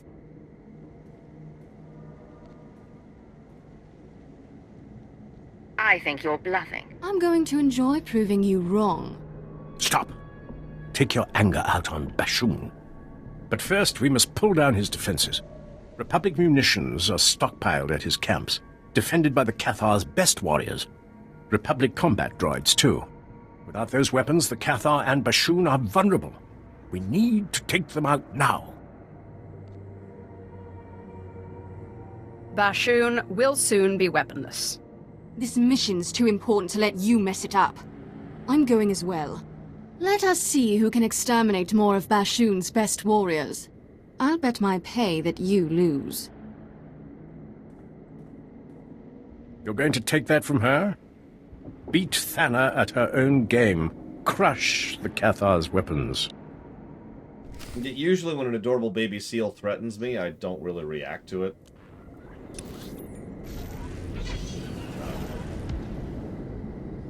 That's way over there, of course, but that's naturally. That's why I get a quest for that over here.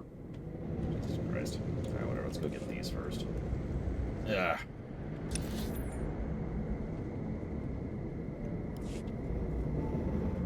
Like, do you at least tell him to STFU, Organo? Sure, Latario, give me a second. So actually, the next question is one that I don't have an answer to. You said, what's your theory on what happened to the Sith Pureblood by the time of the original trilogy? They seemingly don't exist. I don't have one.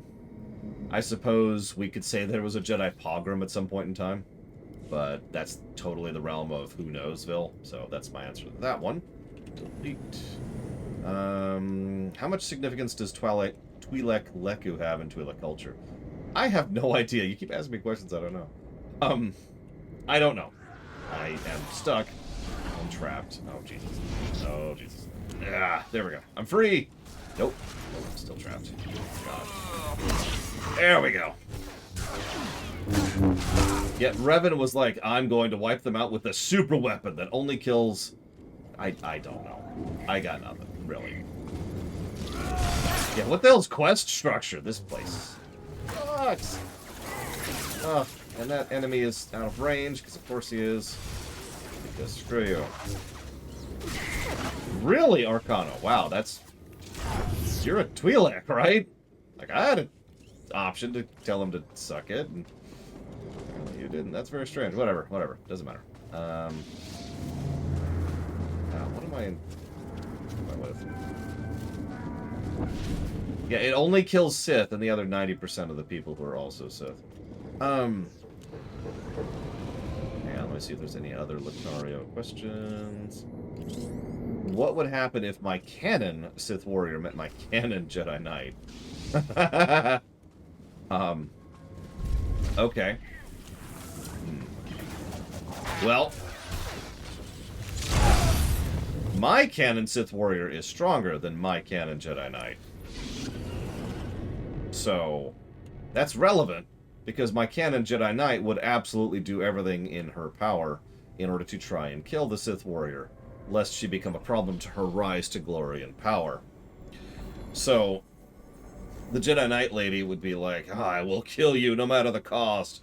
And don't worry, no one will even question it. After all, you're just another stupid Sith. The Sith warrior is like, no, you don't understand. We need to try and reform the Republic, the Empire.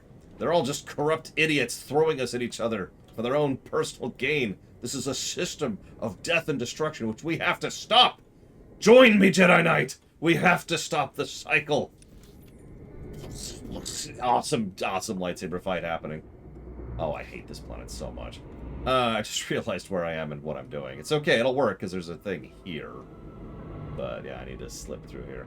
And, yeah, over in the corner, the Consular, who is the actually evil one, you know, because remember, she was the Palpatine evil. She's just being like, yes. She's the one who actually put the Jedi Knight in connection with the Sith warrior, just to make sure. What am I doing here? This is... Oh, right, this is when I'm destroying weapon stores, which... there's one. No? There's no weapon stores. There's no weapon stores! Where's all the weapons gone? I'm not sure how that would end, but I'd... Whoop! Oh, okay. Well, bye, Lothario. Oh, and to my knowledge, yes, with regards to the bonus question. I got a quick answer there. I think that's all the Lothario questions. Nope, there's a bunch more Lothario questions. Like, a lot. Oh my god, I got like 2 pages of questions stored up. We've had a lot of cutscenes lately. What do you want from me? Listen, the Knight is just so good. The Knight's balls are huge, despite the fact that he's a she. But... oh my god, there's a weapons cache, and it's shared! Yay! I've never been so happy to have quest credits share. And yeah, now we're just waiting on respawns, aren't we? Oh my god. Taris, ladies and gentlemen. You know what? Hang on. I need a mental drink here. Let's just get some Mega Man going here, shall we? Let's just do this. I don't know, let's just do a classic. There we go. There we go. No, it's okay, Trithon. I'm the one writing it, so we don't have that limitation.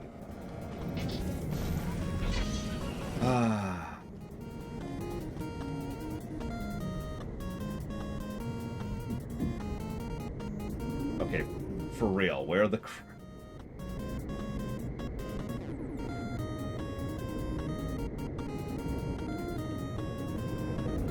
If you mean this thing, that's not a cache, that's a lore object.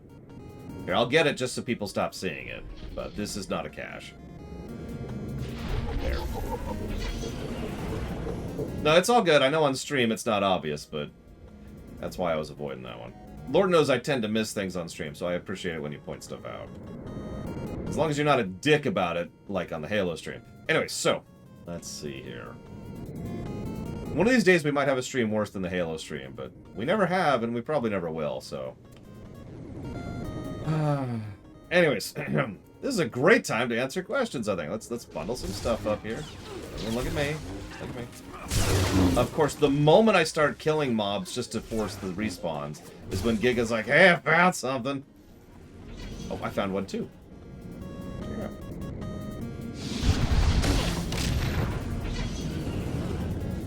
The other one's right there. There it is. God, it was bad, Alex. I liked the Halo games, too. Like, obviously, there were some issues, but overall, that was a big net positive. Just the stream was awful. No offense. Which Halo was the worst on that series of streams?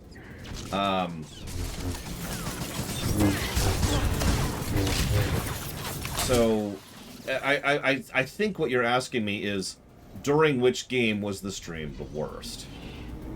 In which case, I would say that would probably be either Halo 1 right at the beginning, which was really bad, but I was right at the beginning, so all my defenses were at max, so I was able to keep my cool on that. Or, right about Halo 3, when my defenses were at a minimum because of having to deal with that nonstop for quite some time. That's when I finally sat down and was like, guys, can we chill? Yeah, 3 was when I finally actually started being like, all right, everyone. Then we got to Reach, which was just awesome. I love Halo Reach, by the way. Absolutely love Halo Reach. I mean, we'll let the chat decide. Well, no, I guess we won't. Screw the chat! Nobody needs chat anyways, am I right?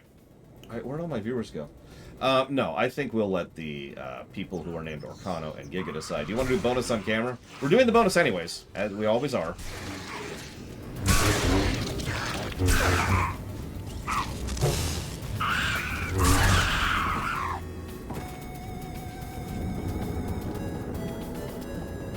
I agree with you, Trithon. Think. Hang on. You know what? I have reviewed Titanfall 2 and Halo Reach under the current system. I can actually tell you which one I prefer. Give me a second here. So let's see. Halo Reach scored pretty damn high, 153.78. Huge score. So, 153. Titanfall 2 got 138. So both very high scores, but it looks like I liked Reach a bit more.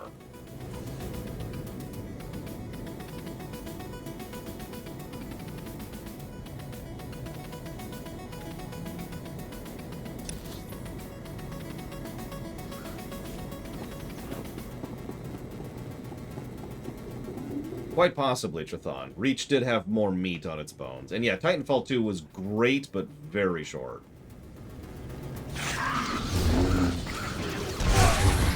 I think we can both agree, however, both games rock, right? Because I loved the crap out of Titanfall 2. And Halo Reach. Hey, Justin. How are things? Other than work.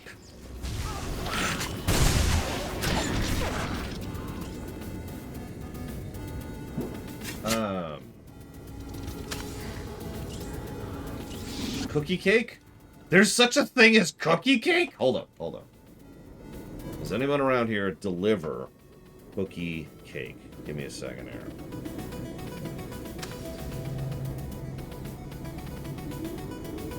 I must have cookie cake in my life.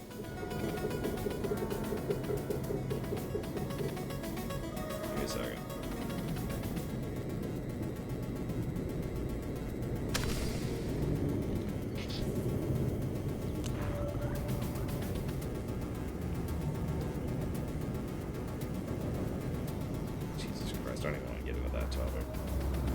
Sorry, I also had some spam here. I love spam. It's coarse and it's irritating and it gets everywhere. Okay, cookie.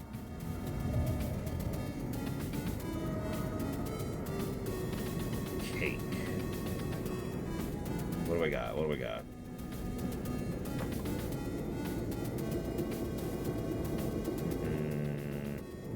They have cheesecake waffle cones.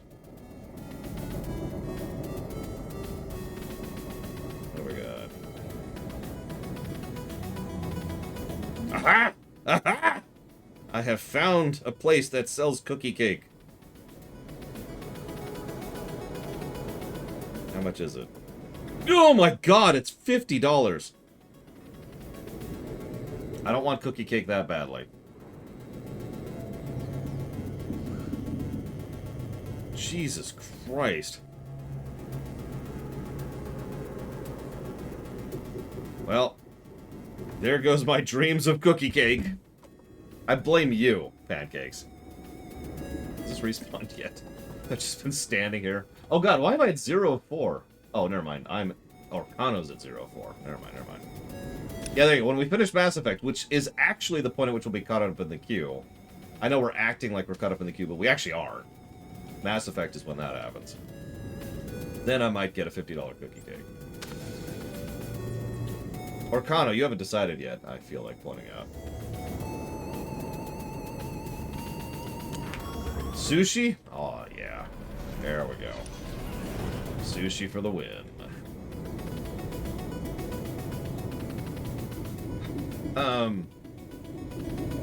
No, don't donate, please. $50. Okay, how big was it? Hang on. Let's actually figure something out.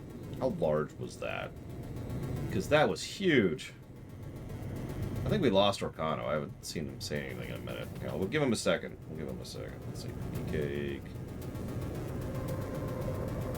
Hang on. Here we go. Cake. It is 16 inches. I'm guessing that means diameter. So that's about here-ish. That's not that big. Like, about that big. Oh, there's Arcana. The trap is set. The Republic Kolto tanks are swimming with the Rakghoul virus. Yes! Once the hospital opens its doors, they'll be in a world of trouble. By the time they realize the Kolto is contaminated, it'll be too late. Ah, I do love a good ploy. Good work. Oh, that. Okay, sure. Maybe it's just being marked up like crazy because of the delivery pancakes. Although that's way too much. Yeah, I have an EVGA right now. And yes, it is an NVIDIA. I knew it, Orcano.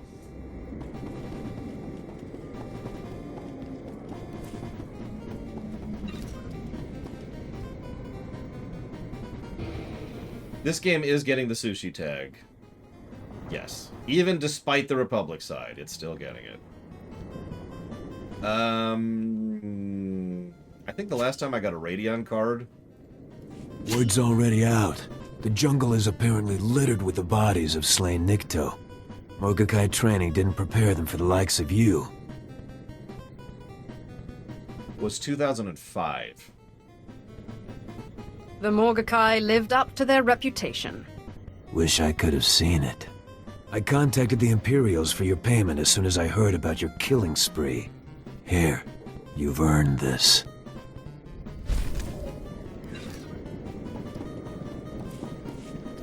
We must beat them. It is relevant. Why do you want... Okay, here, Giga Pudding. It was this big. There we go.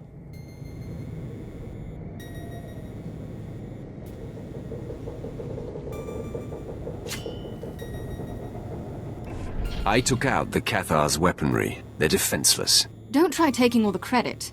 I smashed more than my share of munitions. Then the mission's a success. Good work, all of you. I'm surprised, Thana. You didn't kill enough Cathar to win your own challenge. Impossible! I cut down every beast I saw. You lost. Deal with it. Fine. Take this. Why? Drop the attitude. We have to hit Bashoon now, before the Republic rearms the Cathar. That, okay. Just tell me where their leader's hiding. Bashoon's protected by heavy security. Installed after our failed assassination attempt.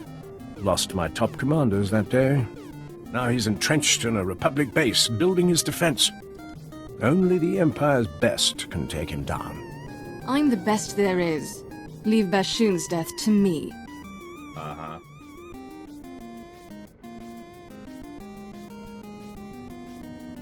I'll take on the Cathar's leader myself.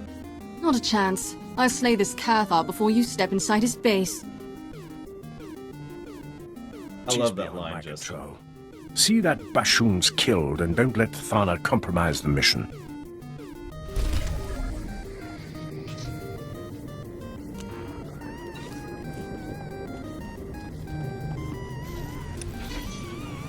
Okay. That's... Yep, Bashoon. Okay, cool. But yes, this game is absolutely getting the sushi tag. Remember, the sushi tag doesn't really have anything to do with the quality of a game. It has to do with how much a game personally fits with you.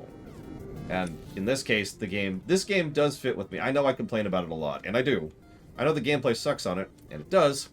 And I do think that several of the quest designs, the flow, and the overworld, and the class, and the encounter design, and the dismounting, and all that crap, go to hell so badly that I actually went on like a 5-minute tirade the other day about it. But I still love playing this game. At least on the Imperial side. Because on the Imperial side, there's stuff that actually makes it worth a frickin' damn. Consequently, I've always personally considered Inquisitor to be one of the 2 weak stories on the Imperial side. I'm actually wondering how much better Inquisitor is going to be than Consular. They both get the same exact gameplay pluses, so that doesn't change anything. So it's going to be entirely based on the strength of the story. Actually, that's not true. They don't get the same gameplay pluses, but they get the same class pluses. Let's put it that way. Whoa. There we go. Tell me about it, Chthon.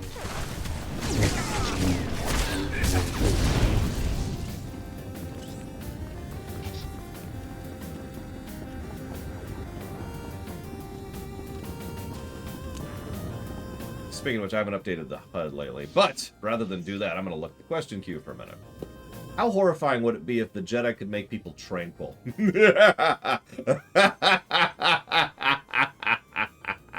Oh, we should totally add that to the rewrite. We could even call it just severing them from the Force. But what it actually does is it, like, puts a tourniquet on the Force so they can't actually connect to the Force properly, and we could design it so that the Force is necessary for sentient life, which could then mean that they basically stop being properly sentient people.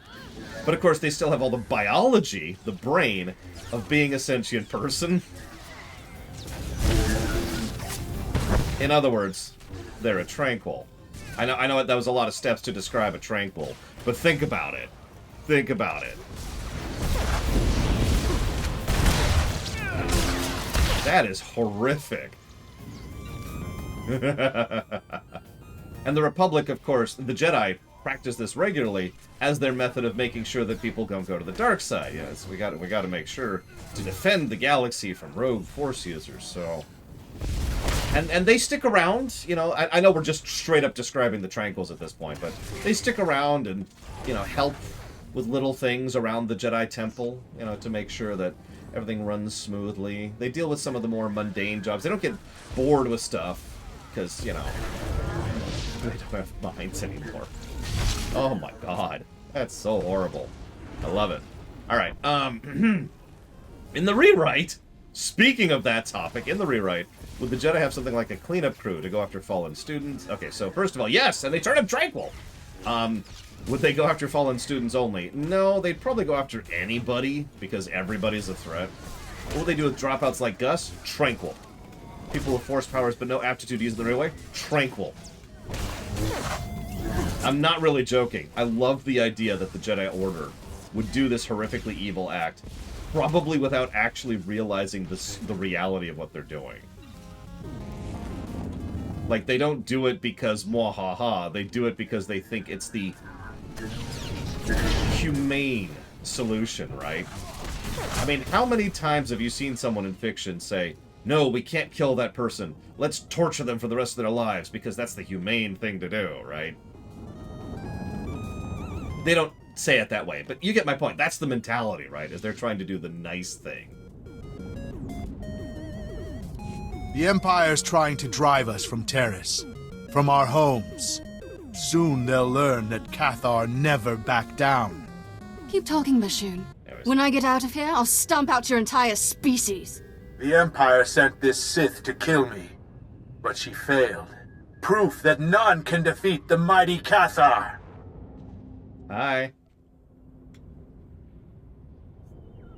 Thana's weak. I'll show you the real strength of the dark side. Stinking Sith. Glad you could join my trap. You know, Cathar aren't the only settlers on Taris. The Nikto have joined us, along with their Morgukai warriors. We're all refugees, fleeing the Empire's cruelty. And I promise you, my Cathar, we won't be uprooted again.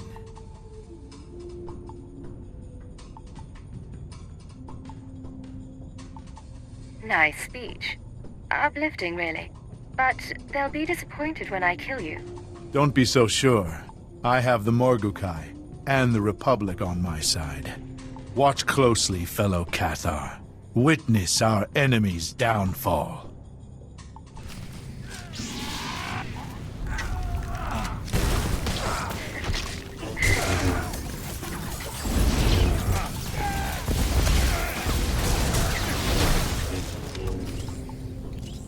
Anyways. It's not over. Keep fighting.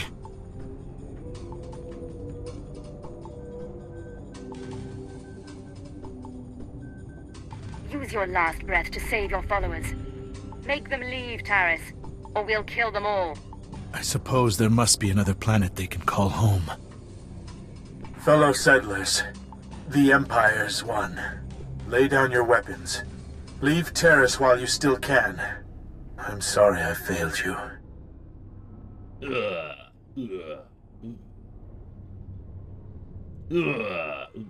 They'd better run fast.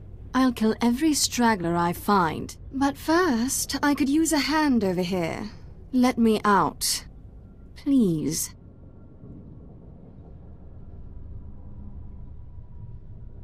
Stay in there a while.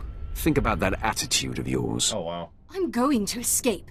And when I do, you'd better be long gone.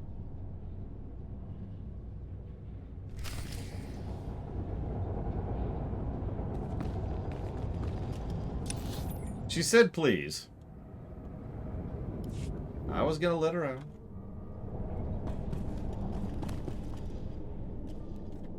Oh. So, what vehicles do I like most from the Tor era on both Imperial and Republic? Top 3, please. I'm not sure I can think of one. Vehicles. So there's the Triwalker. It's kind of cool.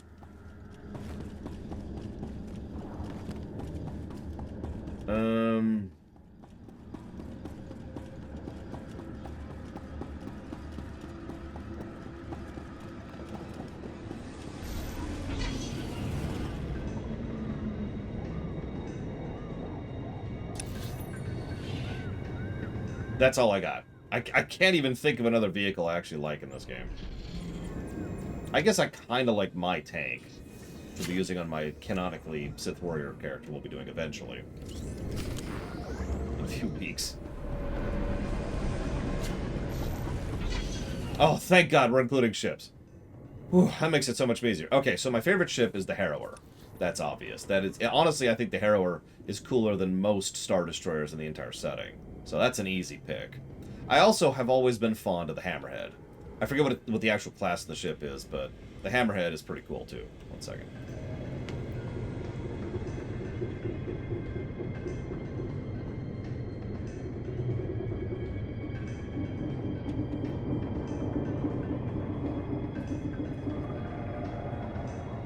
I intercepted Bashoon's final transmission. Magnificent work. I've never seen such a strong warrior broken so fast. The Cathar listened to him. They're fleeing Taris. The less Republic minions on this planet, the better. And now, with the Cathar weakened, the way's open for our final offensive. There you are. 3 meters of durasteel. That's what I cut through to escape my cell. Big. I hope the time alone taught you patience and charm. Oh, I'm all reformed. Going to celebrate by cutting you in half. What was that, Thana? Your transmission, it's breaking up.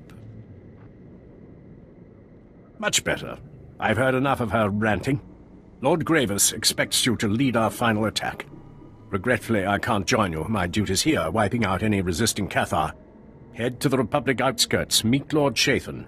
When flames and evac shuttles choke the skies, I'll know you've crushed the Republic base. I also am rather fond of the Fury, which is the Inquisitor and the warrior ship. And I love the Phantom, which is the agent ship. It's one of the only... well, I shouldn't say it that way. It feels like one of the only truly unique ships in the game. It's not. It's just, you know, it feels like it sometimes. There's a lot of the other ships are patterned. Authorized destinations. Yeah, we'll see the Phantom last. Like I said, I love the Harrower. So we've got the Harrower, the Phantom, and the Fury on the Imperial side. On the Republic side, we've got the Hammerhead and probably some other ships.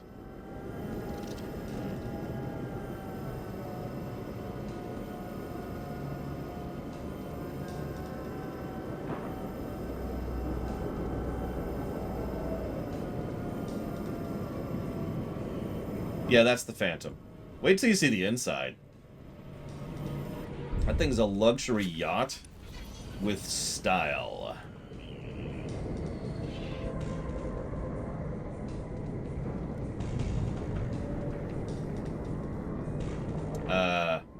Go, Orcano. Be free. I could try to catch up on the queue for a minute. I'll run through some quests really quick here. That's a heroic.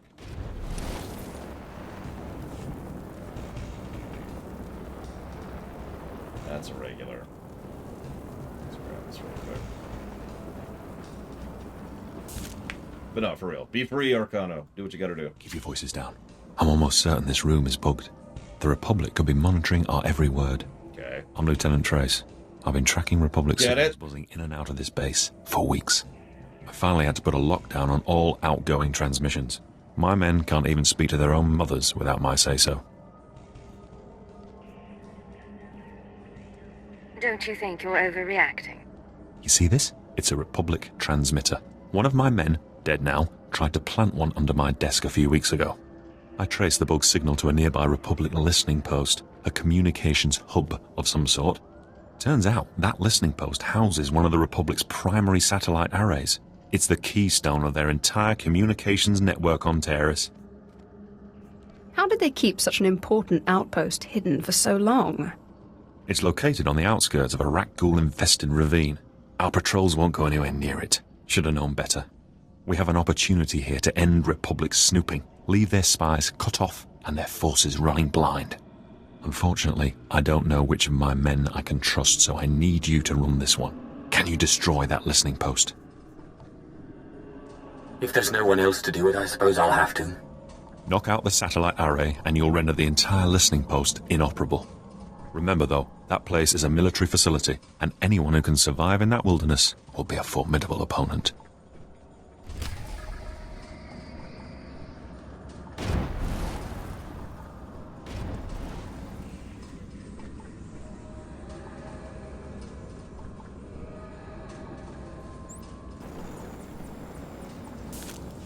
Lord Shathin at your service. I was relieved to hear you'll be leading our assault. Judging by your track record, the Republic's grip on Taris is about to be broken. Darth Gravis, they've arrived. You've performed well. Taris is scarred. The Republic's support weakened. I trust you're ready to deliver the killing blow. The Republic won't survive another day on Taris. Such conviction will prove necessary in the fight ahead. Centuries ago, Darth Malak began the destruction of Taris. We're about to complete his work. We will crush the Republic reconstruction and the Jedi responsible. Thanks to you, they're cornered in their base. Their final sanctuary on Taris. And soon to be their tomb. Don't worry, Gravis. I'll tear down their base, then soak Taris with Republic blood. Who invited you, Thana? Taris is my hunting ground. I go where I want. Thana, I knew you'd come running at the first scent of blood. Unfortunately, the base's approach is infested with Republic forces. They're blocking our army's advance. Rain bombs on their heads. They're shielded. Only close combat will work. Shields or not, I want them pulverized.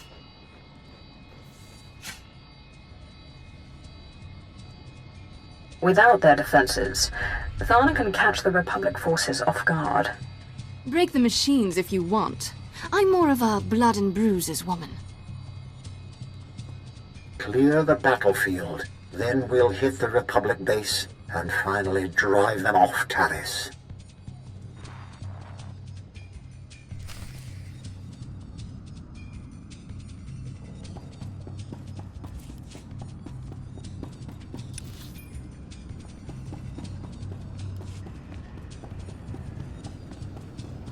while we're doing these... Wait, hang on, I still have a thing.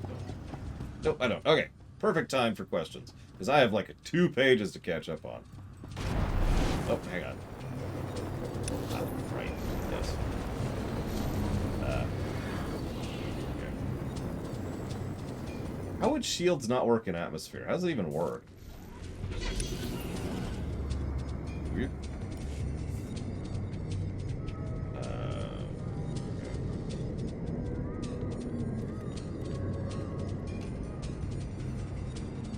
Because plot. You know what? I accept this.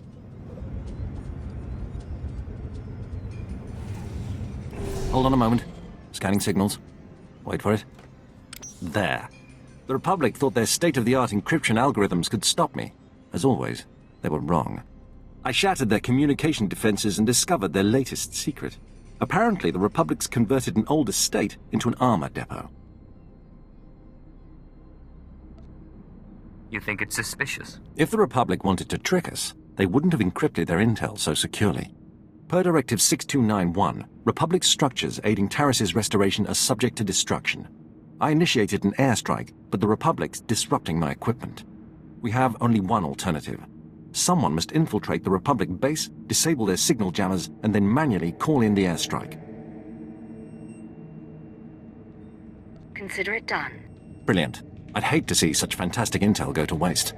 Knock out the Republic's jammers, then use this laser designator from high ground. The Imperial fleet will take care of the rest.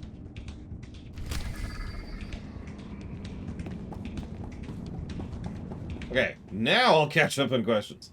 Would I say that Vader was the quintessential Dark Jedi, if not a Sith? Absolutely. In fact, quite frankly, I actually sort of presumed that was the intentional and deliberate distinction between Dark Jedi and Sith for a very long time. It wasn't until more recently I started seeing some works specifically calling, you know, Vader a Sith, which made me kind of go... To this day, my personal interpretation of Vader is that he is not a Sith at all, but that he is a Dark Jedi. But then again, I think the same of Palpatine, so what the hell do I know? Would Vader be more iconic if he remained intact after Mustafar? No. Vader? Okay, let's all be very, very clear. We know why Vader became such a major character in Star Wars. It's because he looked like that. Don't mistake me. There's actually a lot of competing factors in there, and or not competing, excuse me, conjoining factors. You know,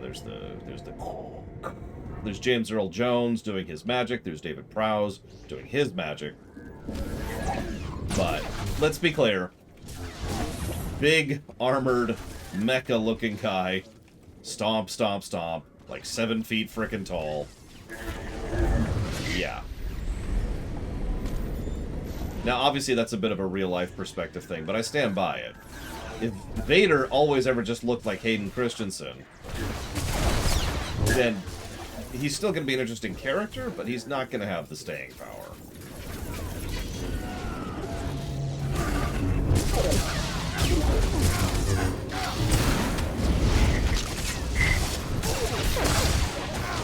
Let's see. Do I think Palpatine... Oh, I already answered that. Is there a legit reason beyond status quo that the Force is a two-party system in most of canon? I mean, yes? So, the canon representation of the Force changes every 5 minutes, which is why I don't care about it, but one of the recurrent themes is that there is harmony, and then there is disharmony, and by its very nature, that is a two system, right?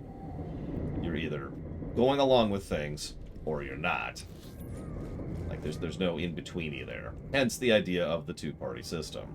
Some writers have jumped in periodically to try and come up with other colors or shadings or concepts to the Force, including Zahn, actually, as well as some of the stuff with the Night Sisters, and there's been some other stuff over the years, but for the most part, that's the reason behind the two-party system. You're either with it, or you are not. I'm just gonna kill this. That's a Lotario question, which I'll save. Complete. Why not turn Ashara into a Force Ghost and then absorb her power? A valid question. If we had any idea how to actually create a Force Ghost, which to my knowledge, We do not.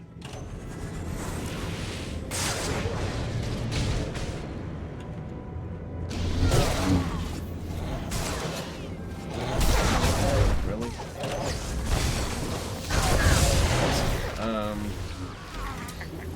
What do Jedi do with the lightsabers of deceased members? I have no idea. I can make up something. They look at them and say, "Here lies what's-his-face.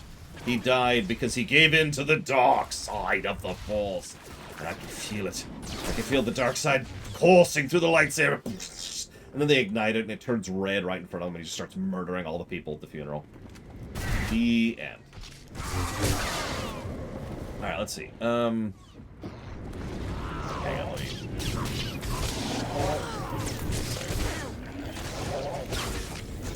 Do I prefer the look of daytime Republic Taris or nighttime Imperial Taris? Nighttime 10 times out of 10. In fact, every time I go to, daytime version, it weirds me out a little bit, because I'm like, wait, what? Exactly, Taris. Go slaughter those children with these lightsabers that were used to slaughter children.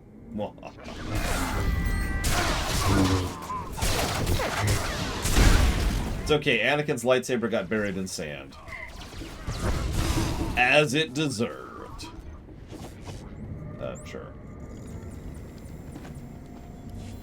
Darth Gravis, it appears we're ready.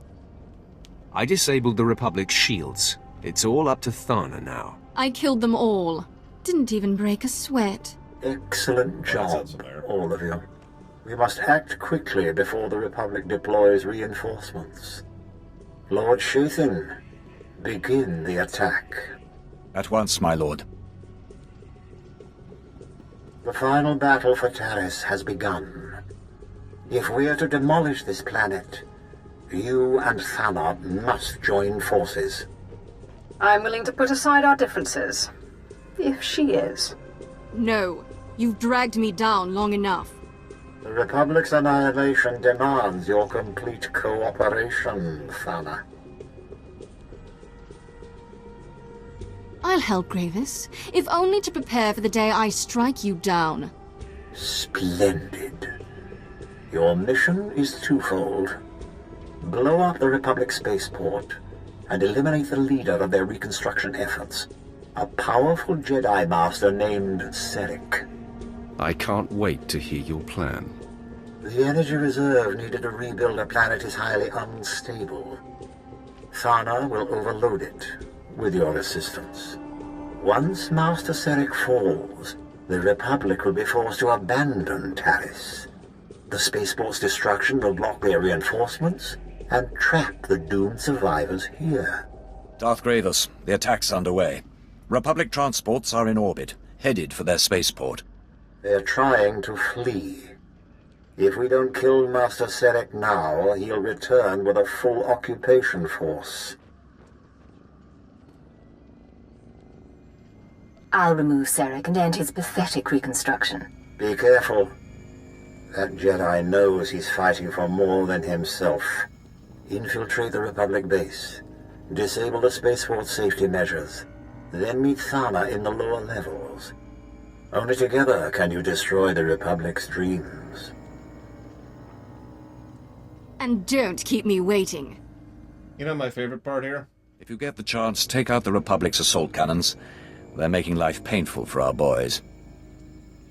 Taris is this huge waste of time, effort, energy, manpower, and resources on the Republic side, which we've talked about a few times.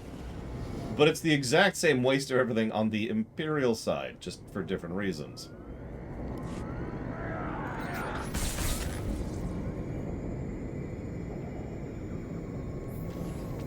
Fine.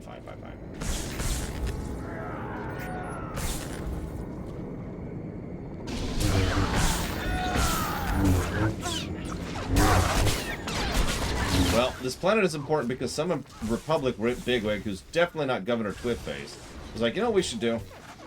We should try to restore Taris as a big PR stunt immediately after having gotten out of a massive galactic-scale war against an opponent who was beating the tar out of us. We definitely have the time, resources, and manpower to do this. Then the Empire was like, oh no you didn't! and showed up and started sabotaging them, pretty much specifically in order to sabotage them. Like, that's the goal here, is screw you.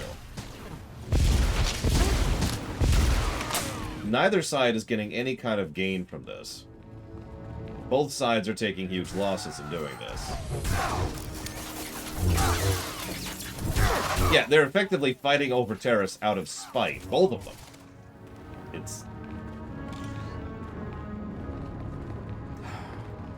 You know, you say that, Schmeidolf, but in order to do okay. In the interest of fairness, if these people could successfully find their own asses, then maybe they might actually be able to turn this into a propaganda win. However, neither side can, and neither side does. So...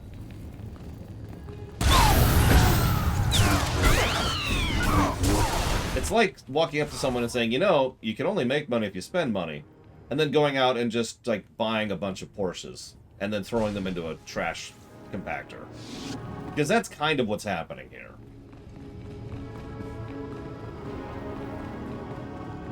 Love going downstairs in this game. Anyways, questions. Ross asked a question, but I don't think Ross is here right now. Jaludo asked, what happens if my consular runs into my Inquisitor? That's actually funny, because I'm kind of playing them both somewhat similarly. Except my consular is definitely more evil than my Inquisitor.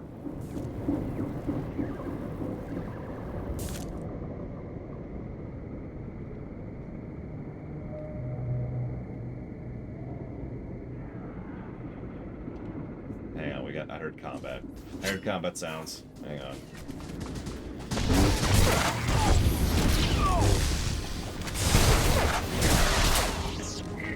Damn. Take two.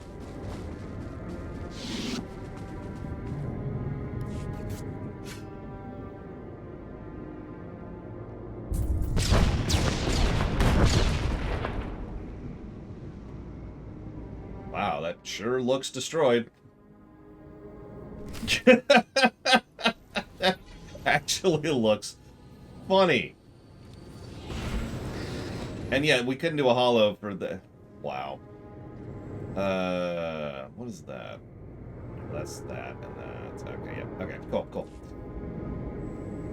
Hang on. So Ross asked, do I think there's more potential in Janeway or Archer to be a good captain? And, addendum, do I think Archer was set up to fail? Let me take a moment to think about that.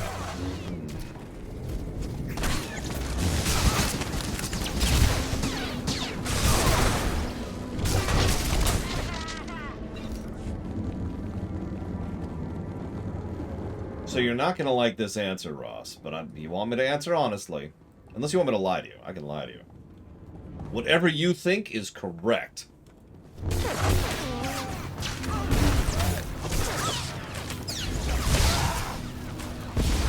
Okay, just a little bit further. And remember, you're definitely average height for the time.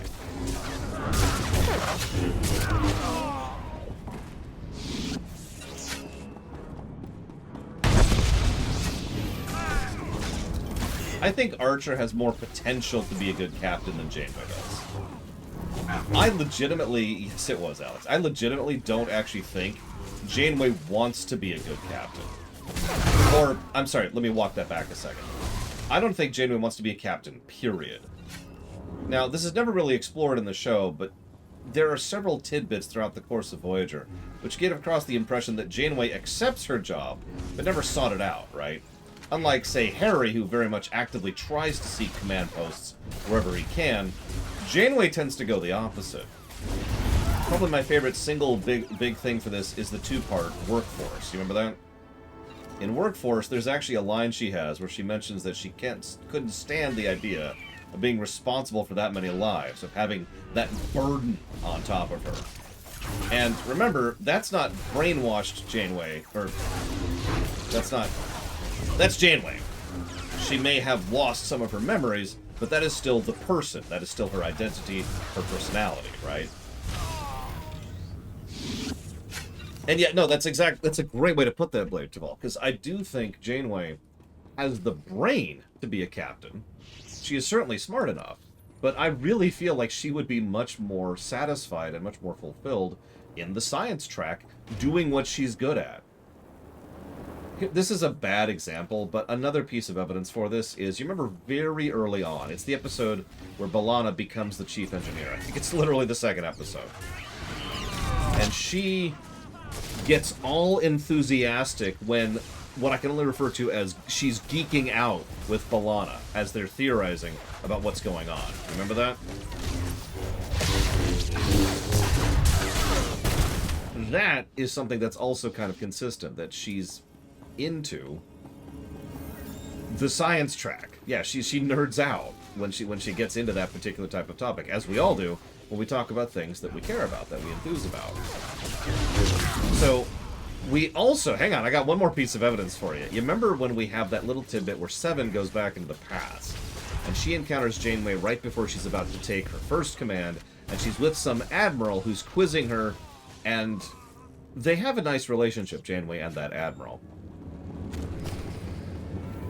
But, Jesus, Thana, that's the third time! Seriously, I've been keeping track. Hang on. Janeway and the Admiral have this interesting dynamic going, but it's very clearly mentor-apprentice.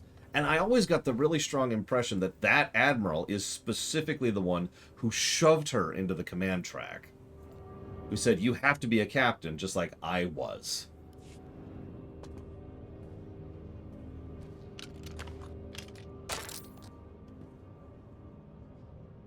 I had them under control. Really? You don't want to test my patience. You're lucky I need you. For now. You do? Since you finally disabled the Republic's safety measures, I can force their power grid to go critical and... What? Ugh! The spaceport's set to blow, but those blasted Jedi installed a failsafe. Let's find Sarek and rip the override code from his dead hands. Okay. By the way, I'm pretty sure a Sith warrior can just flirt with her nonstop. Which unfortunately we will not be doing, but trust me when I say it's rather amusing. So, now, you're probably thinking, okay, hold on. All you're doing is explaining why Janeway is not a good captain, or not good captain material. What about Archer? Okay, it is any male. That's what I thought. Well, we're spared from flirting for now, then, because we're playing as Darth Iliani here. Archer, okay, so let's add the writing proviso on top of this, okay? Now, I've talked about this. I need to just call this the writing proviso. In fact, I just named it. There you go. Boom. That's a thing right now. It refers to when someone writes something obviously badly within a work of fiction, and as a result, it gets removed from the possibility of consideration for evidence when it comes to theory crafting or interpretation. I've been doing this since I was a kid. So, all I'm doing is adding a term for this. I've talked about this before. I don't care how much you tell me that the Jedi Knight is the greatest, most amazingest ever. It doesn't count because writing proviso. Make sense? So, now, the reason we have to immediately start with that is because Archer is terribly written for like 2.5 seasons worth of content. Admittedly, a problem Janeway has, too. But if we ignore the bad and look at the good, what we have is a clear picture of someone who actually is command material. Not because he's smart enough, but solely because of the fact that he has the kind of mentality necessary to be a good captain. And for no other reason. He doesn't have the smarts, he doesn't have the experience, he doesn't have the anything other than that particular mindset. This is especially true in Season 4, aka the good season, when everyone's actually written like freaking characters instead of, you know, caricatures. Yeah, he is willing to make hard choices and live with the consequences. Actually, that's not a bad comparison, Ross. Ironically, I think Janeway would make an excellent admiral, like in the science branch, and I think that Archer would make a terrible admiral.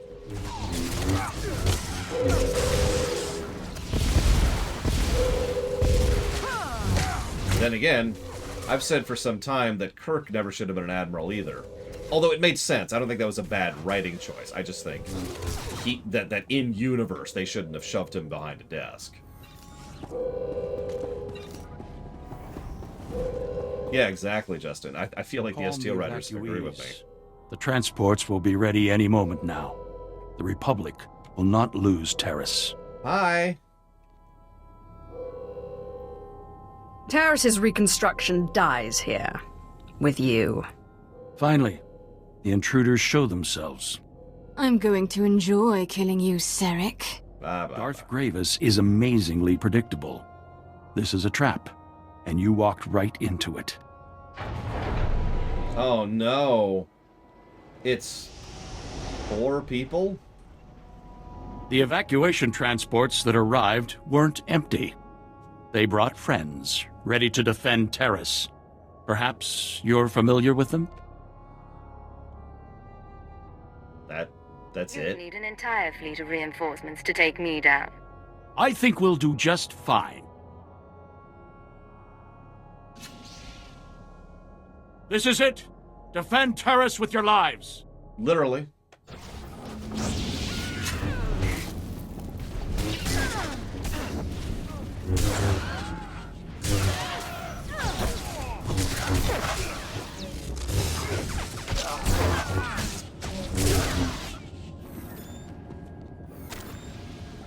Damn it, they frickin' slowed me. God damn. Assholes. 7 guys. Well, I'm a little behind on the queue, but feel free to add them, Evo. We're going to be doing other stuff in a minute, and then I'll try to catch up more. Speaking of catching up on the queue,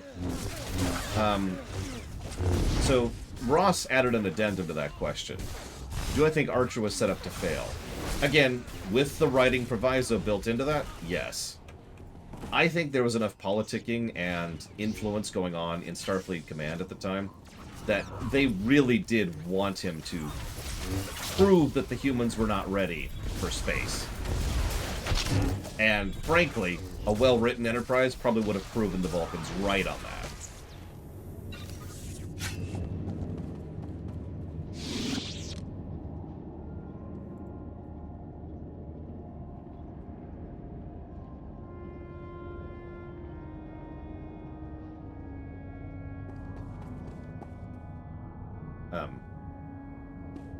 Uh-oh. We might have lost Orcano.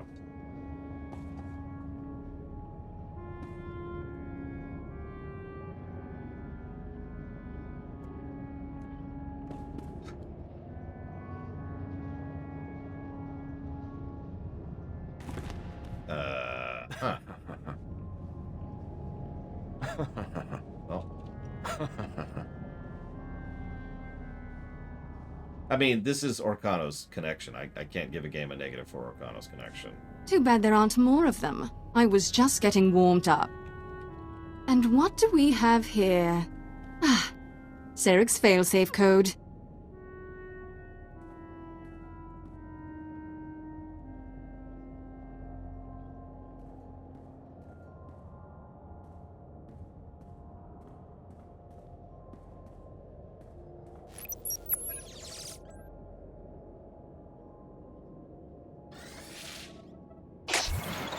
Just punch this in, and there. The power grid's overloading. So long, Republic.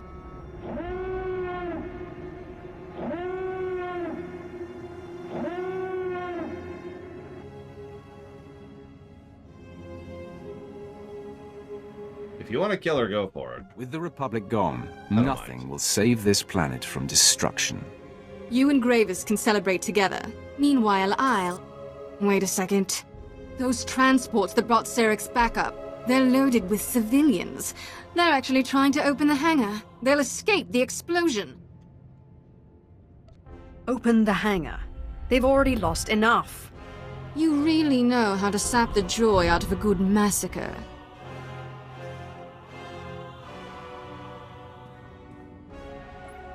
I thought it was your internet, Orcano.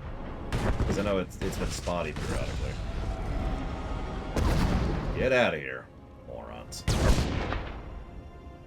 The hangar's open. And there they go. What a waste. Probably my phone, Blade 12. Anyway, this place is about to explode. Much as I'd like to see you disintegrated, I suggest you run. Or stay. See if I care. I'll let you decide. I abdicate. I would rather turn her than kill her, but you know my overall mentality. You've outlived your usefulness, Thana.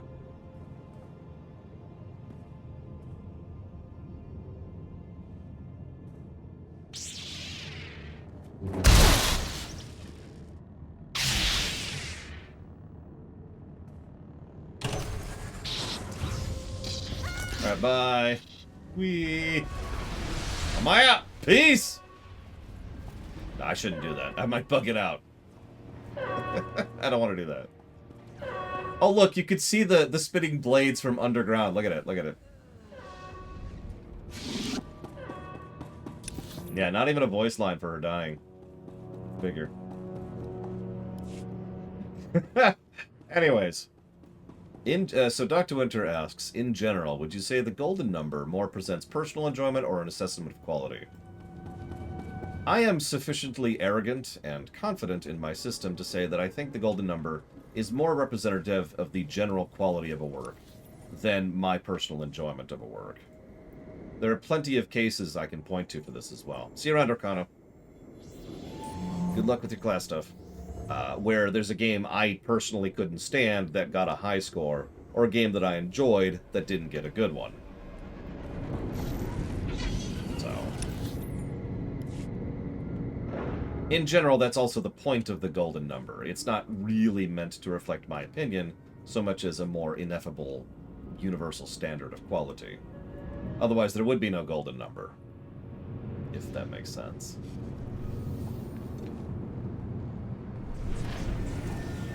The airstrike destroyed the Republic's armor depot. Word travels fast. Republic Command sent out an amusing distress call, warning of the lethal Imperial forces who destroyed their operations. I'll cite your impressive... Excuse me. The Republic's discussing defensive tactics on unsecured channels, fools. Please pardon me, I can't miss a word of this. Blah, blah, blah. Yeah, I know, right, Giga? It's totally destroyed. Wink. Whoops, wrong button. Let's go turn this crap in. Stop being stealthed. There we go. Breathe deep, my apprentice. Let's see here. Questions. Should writers who think terrible fathers are good storytelling be banned from the writer's room until they sort their issues out? I mean, it is pretty common, but no, it's a totally valid storytelling thing.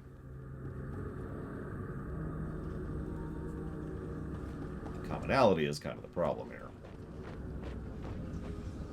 Actually starting to get caught up on questions, I just noticed that. Hey, Sarek's gone, and his spaceport is in flames. Excellent. Those assault cannons hit my men hard, but they're pushing back to take the base. Darth Gravis will want to hear the details. Indeed. But first I want to personally congratulate the victors.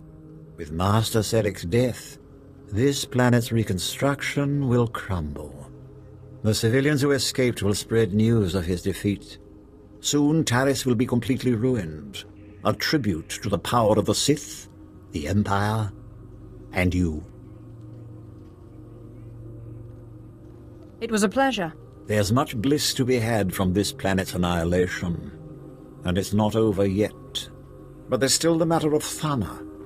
She hasn't returned, and I no longer feel her presence on Taris.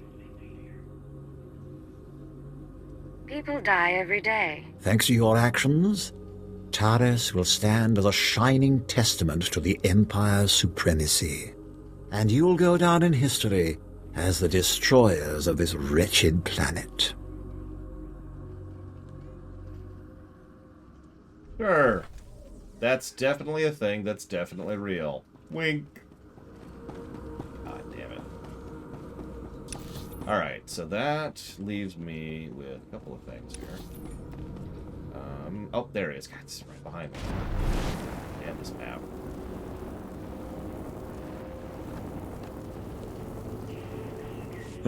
All the Republic channels suddenly turned to static. By the time they get everything back online, we'll have already mopped up their scattered forces. Nicely done. The Republic had you bugged. Your men need to be dealt with. Don't worry, with no one to transmit to, they won't be able to do any harm. Sooner or later, they'll get desperate and slip up. I'll do a thorough check for any remaining bugs, and have the other bases do the same. We'll purge those spies yet. You've never had Maltesers, Giga? I actually don't like Maltesers personally, but I know several people who do.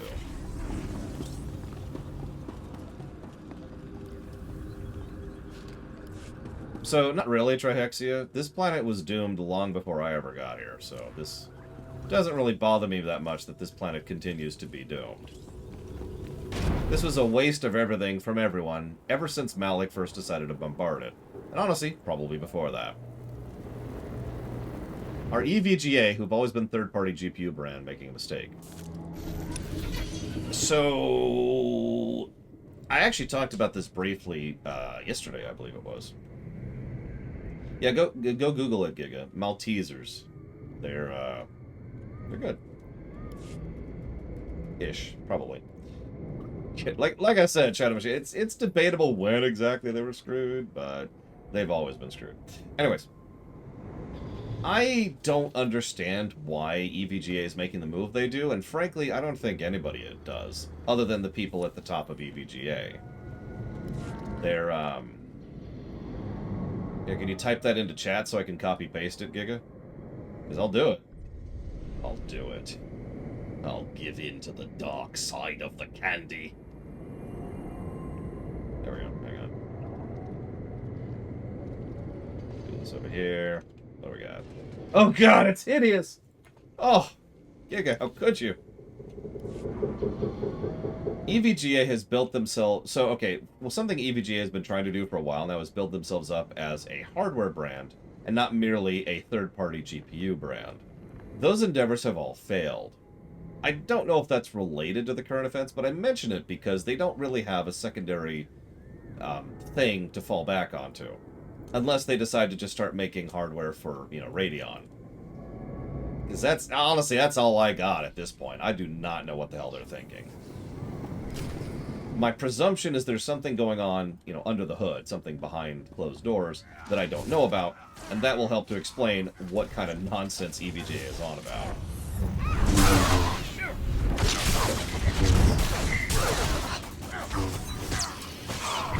I think I've actually had one of these, Giga.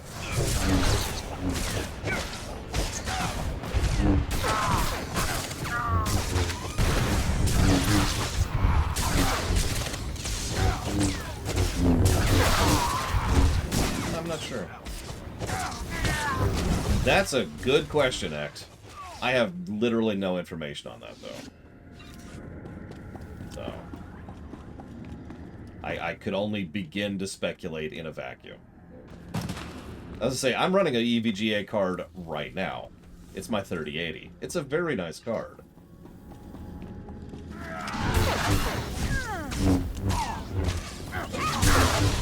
I tried using an EVGA capture card for a while there, and it sucked so badly it literally didn't even work. So...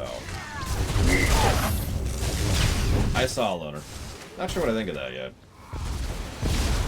Anyway, speaking of which, moving on. Alright, so, questions. Taris says, I know there's not much info, but from what they said, does Sins of a New Solar Empire 2 look good? I like what they said about the planet's trajectory and how that changes launch times. That sounds kind of cool. I do like the idea of having a system-bound RTS. I do kind of wish it had a campaign mode, but I respect the fact that they committed to not having one, if that makes any sense. And that's about all I've got without knowing any more and actually, you know, playing it. It is Stardock, and they put out consistent stuff. Not the best, just consistent. I haven't actually poked at the PSUs for the EVGA yet. I thought about it, but I just didn't have a need for one, so... Should.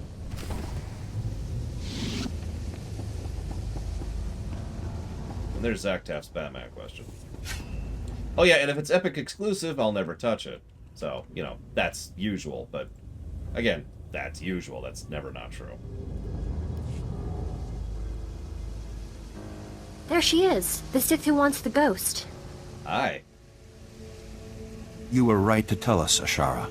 The Jedi Enclave is no place for Sith, and this one gives me an uneasy feeling. Reminder, I am light side 2 right now. Please.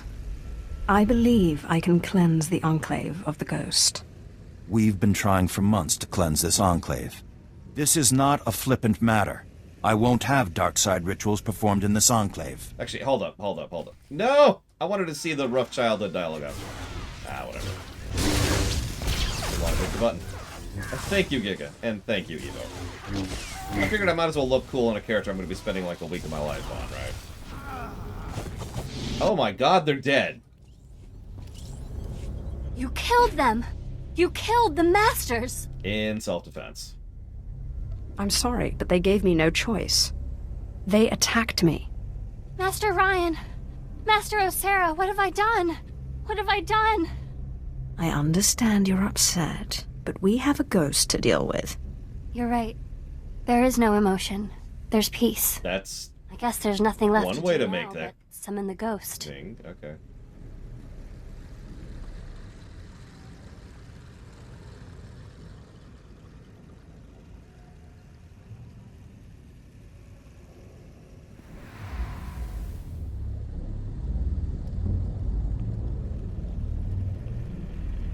Child, I thought I told you never to summon me again! Excellent. Truly remarkable. My lord, you are utterly clever and resourceful.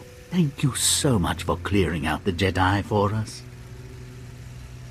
If this is what I think it is, know that I don't take kindly to betrayal. I'm sorry it had to end this way, but you were dead, and Darth Thanaton made a better offer. He's made me a lord. Unfortunately, he's also asked that you be executed. My regrets. Well, okay. I'm sure you'll do better than that Jedi I just took out there. Let's see. 1, 2, 3... Oh, he's dead. Anyways... What am I in combat with? Oh, you had reinforcements. Where did you guys come from? Hi. Nonsense.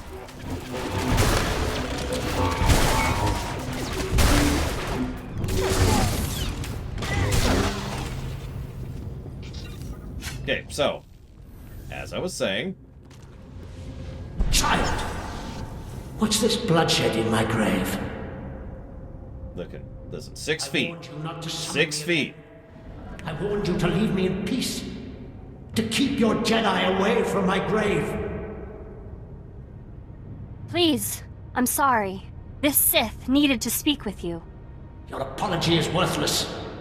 You must die. I like how option 3 is let the ghost kill Ashara. That's obviously not what happens, but... I won't let that happen.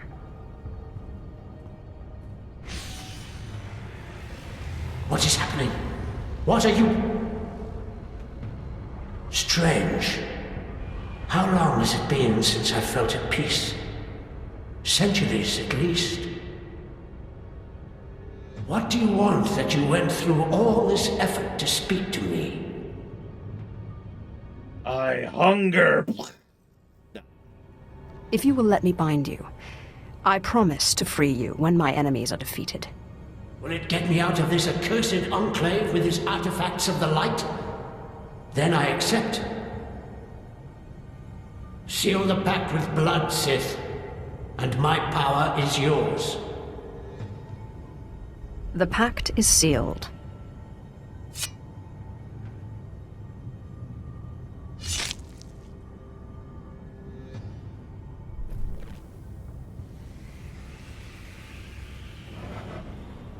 My strength is yours, Sith.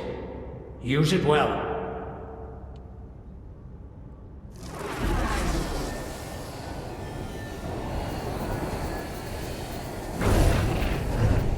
I don't need those fingers anyways. I could get a cybernetic thing like Orcano has. What did you just do? The only way I could think to free the Enclave was to bind the ghost to myself. What happens now? Help me use my power to serve the light. I don't know. I guess I can't return to the Jedi after this, can I? Fine, I'll come. But I won't go against the Jedi teachings. Okay. If this bloody scene is any indication, riding in your mind will be great fun, Sith.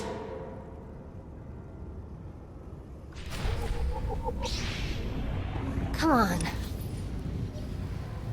And now we gotta start the bonus series. Dun dun dun.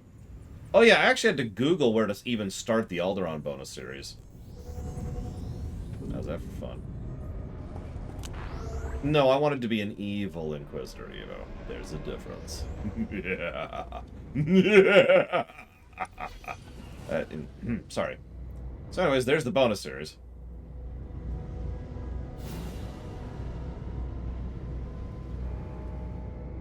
But I'm going to pause for 1 second. I'm just going to get caught up in the queue really quick here. So Zach Taff asks, what do you think of Arkham Origins? I don't know. It's going to be another Batman game without Kevin Conroy as the voice actor. Instead, it's Roger C. Smith, who's done Captain America and Chris Redfield and Ezio. Cool. But of course, I have no idea since I haven't played it. Oh, here's Evo's question. I'm getting close to caught up. Does truth have answers about unfalsifiable statements or questions? What the hell is an unfalsifiable statement or question? Have you ever heard of a game called Fragile Existence? No. Do I think the lightsaber is a dangerous weapon for user and allies both? It depends on which version of the lightsaber we're talking about, because unfortunately there's like 4. But the version that can micro-cut through anything, yes, absolutely. What is the worst incarnation of the Bioware dialogue wheel? Fallout 4. Does my Sith Inquisitor believe that ghosts won't turn on her if she's nice about binding them? Basically, yes. Do I know of a Radeon card? Would I recommend a Radeon card from what I know of them? No, but not because I wouldn't recommend them, just because I don't know anything about them. They exist, and that's about all I've got. Unfalsifiable means it cannot be proven true or untrue. Ah, but it is still then true, regardless of the fact that an external person cannot prove or unprove it. In which case, the truth would have an answer for an unfalsifiable question, yes. You know what? Before I start the bonus series here, where's your class quest, Giga? Because mine is done. I'm going back to the ship.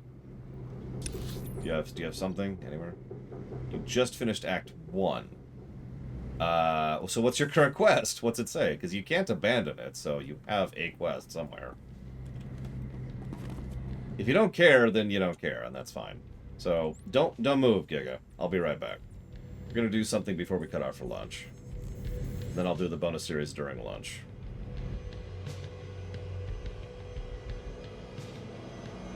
But first, I need to jot down some notes. By first, I mean during.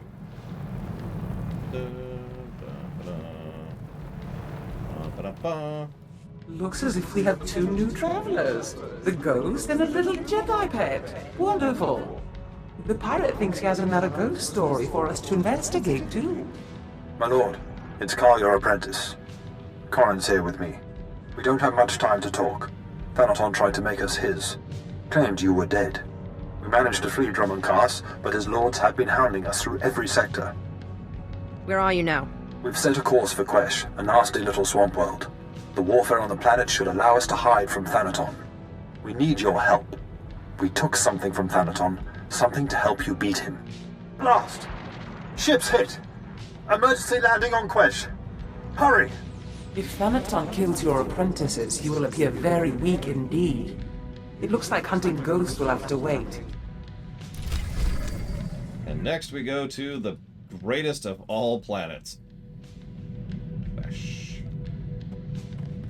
But first, some cutscenes. I gotta come clean with you, Sith. No! I wasn't always the scoundrel you met on Tatooine. I used to run in the Republic military. Made captain before I wised up and deserted. Call it misspent youth. I thought you were a accountant. Why are you telling me this now? Carl sent me a message. I guess bailing him out got the Republic military's attention. Seems they've added treason to the charges of desertion and piracy. Guess they're not big on former officers traveling with a Sith. Anyway, if things get hot, I might need to hop off the radar for a while. If things get hot, this ship is the safest place for you. The Republic military police are no match for me. Thanks. Good to know you got my back.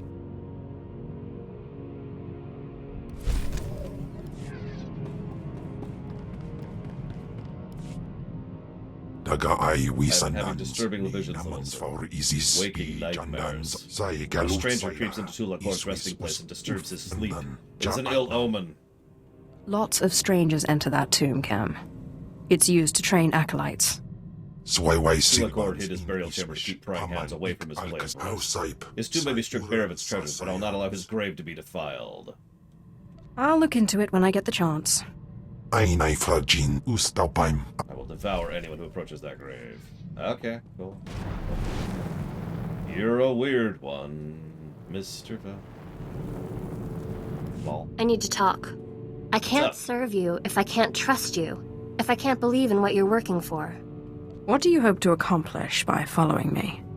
I believe you're trying to change the Empire from within, but I need to understand your vision. What kind of Empire do you see? You can't change the dark side. How do you propose to change an Empire rooted in it? The Empire needs strong, rational leadership. A rational Empire is a peaceful one. And you think you can provide that? I will not go against the Jedi teachings or my conscience, but I'll do what I can. Okay. Cool. Not really what I was going for, admittedly, but I'll take it.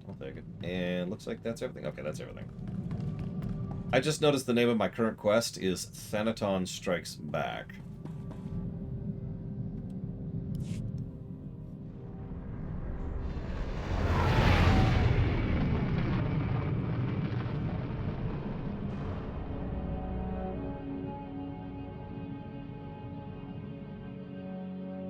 Alright, back to Evo's question, now that we're done with 7,000 cutscenes.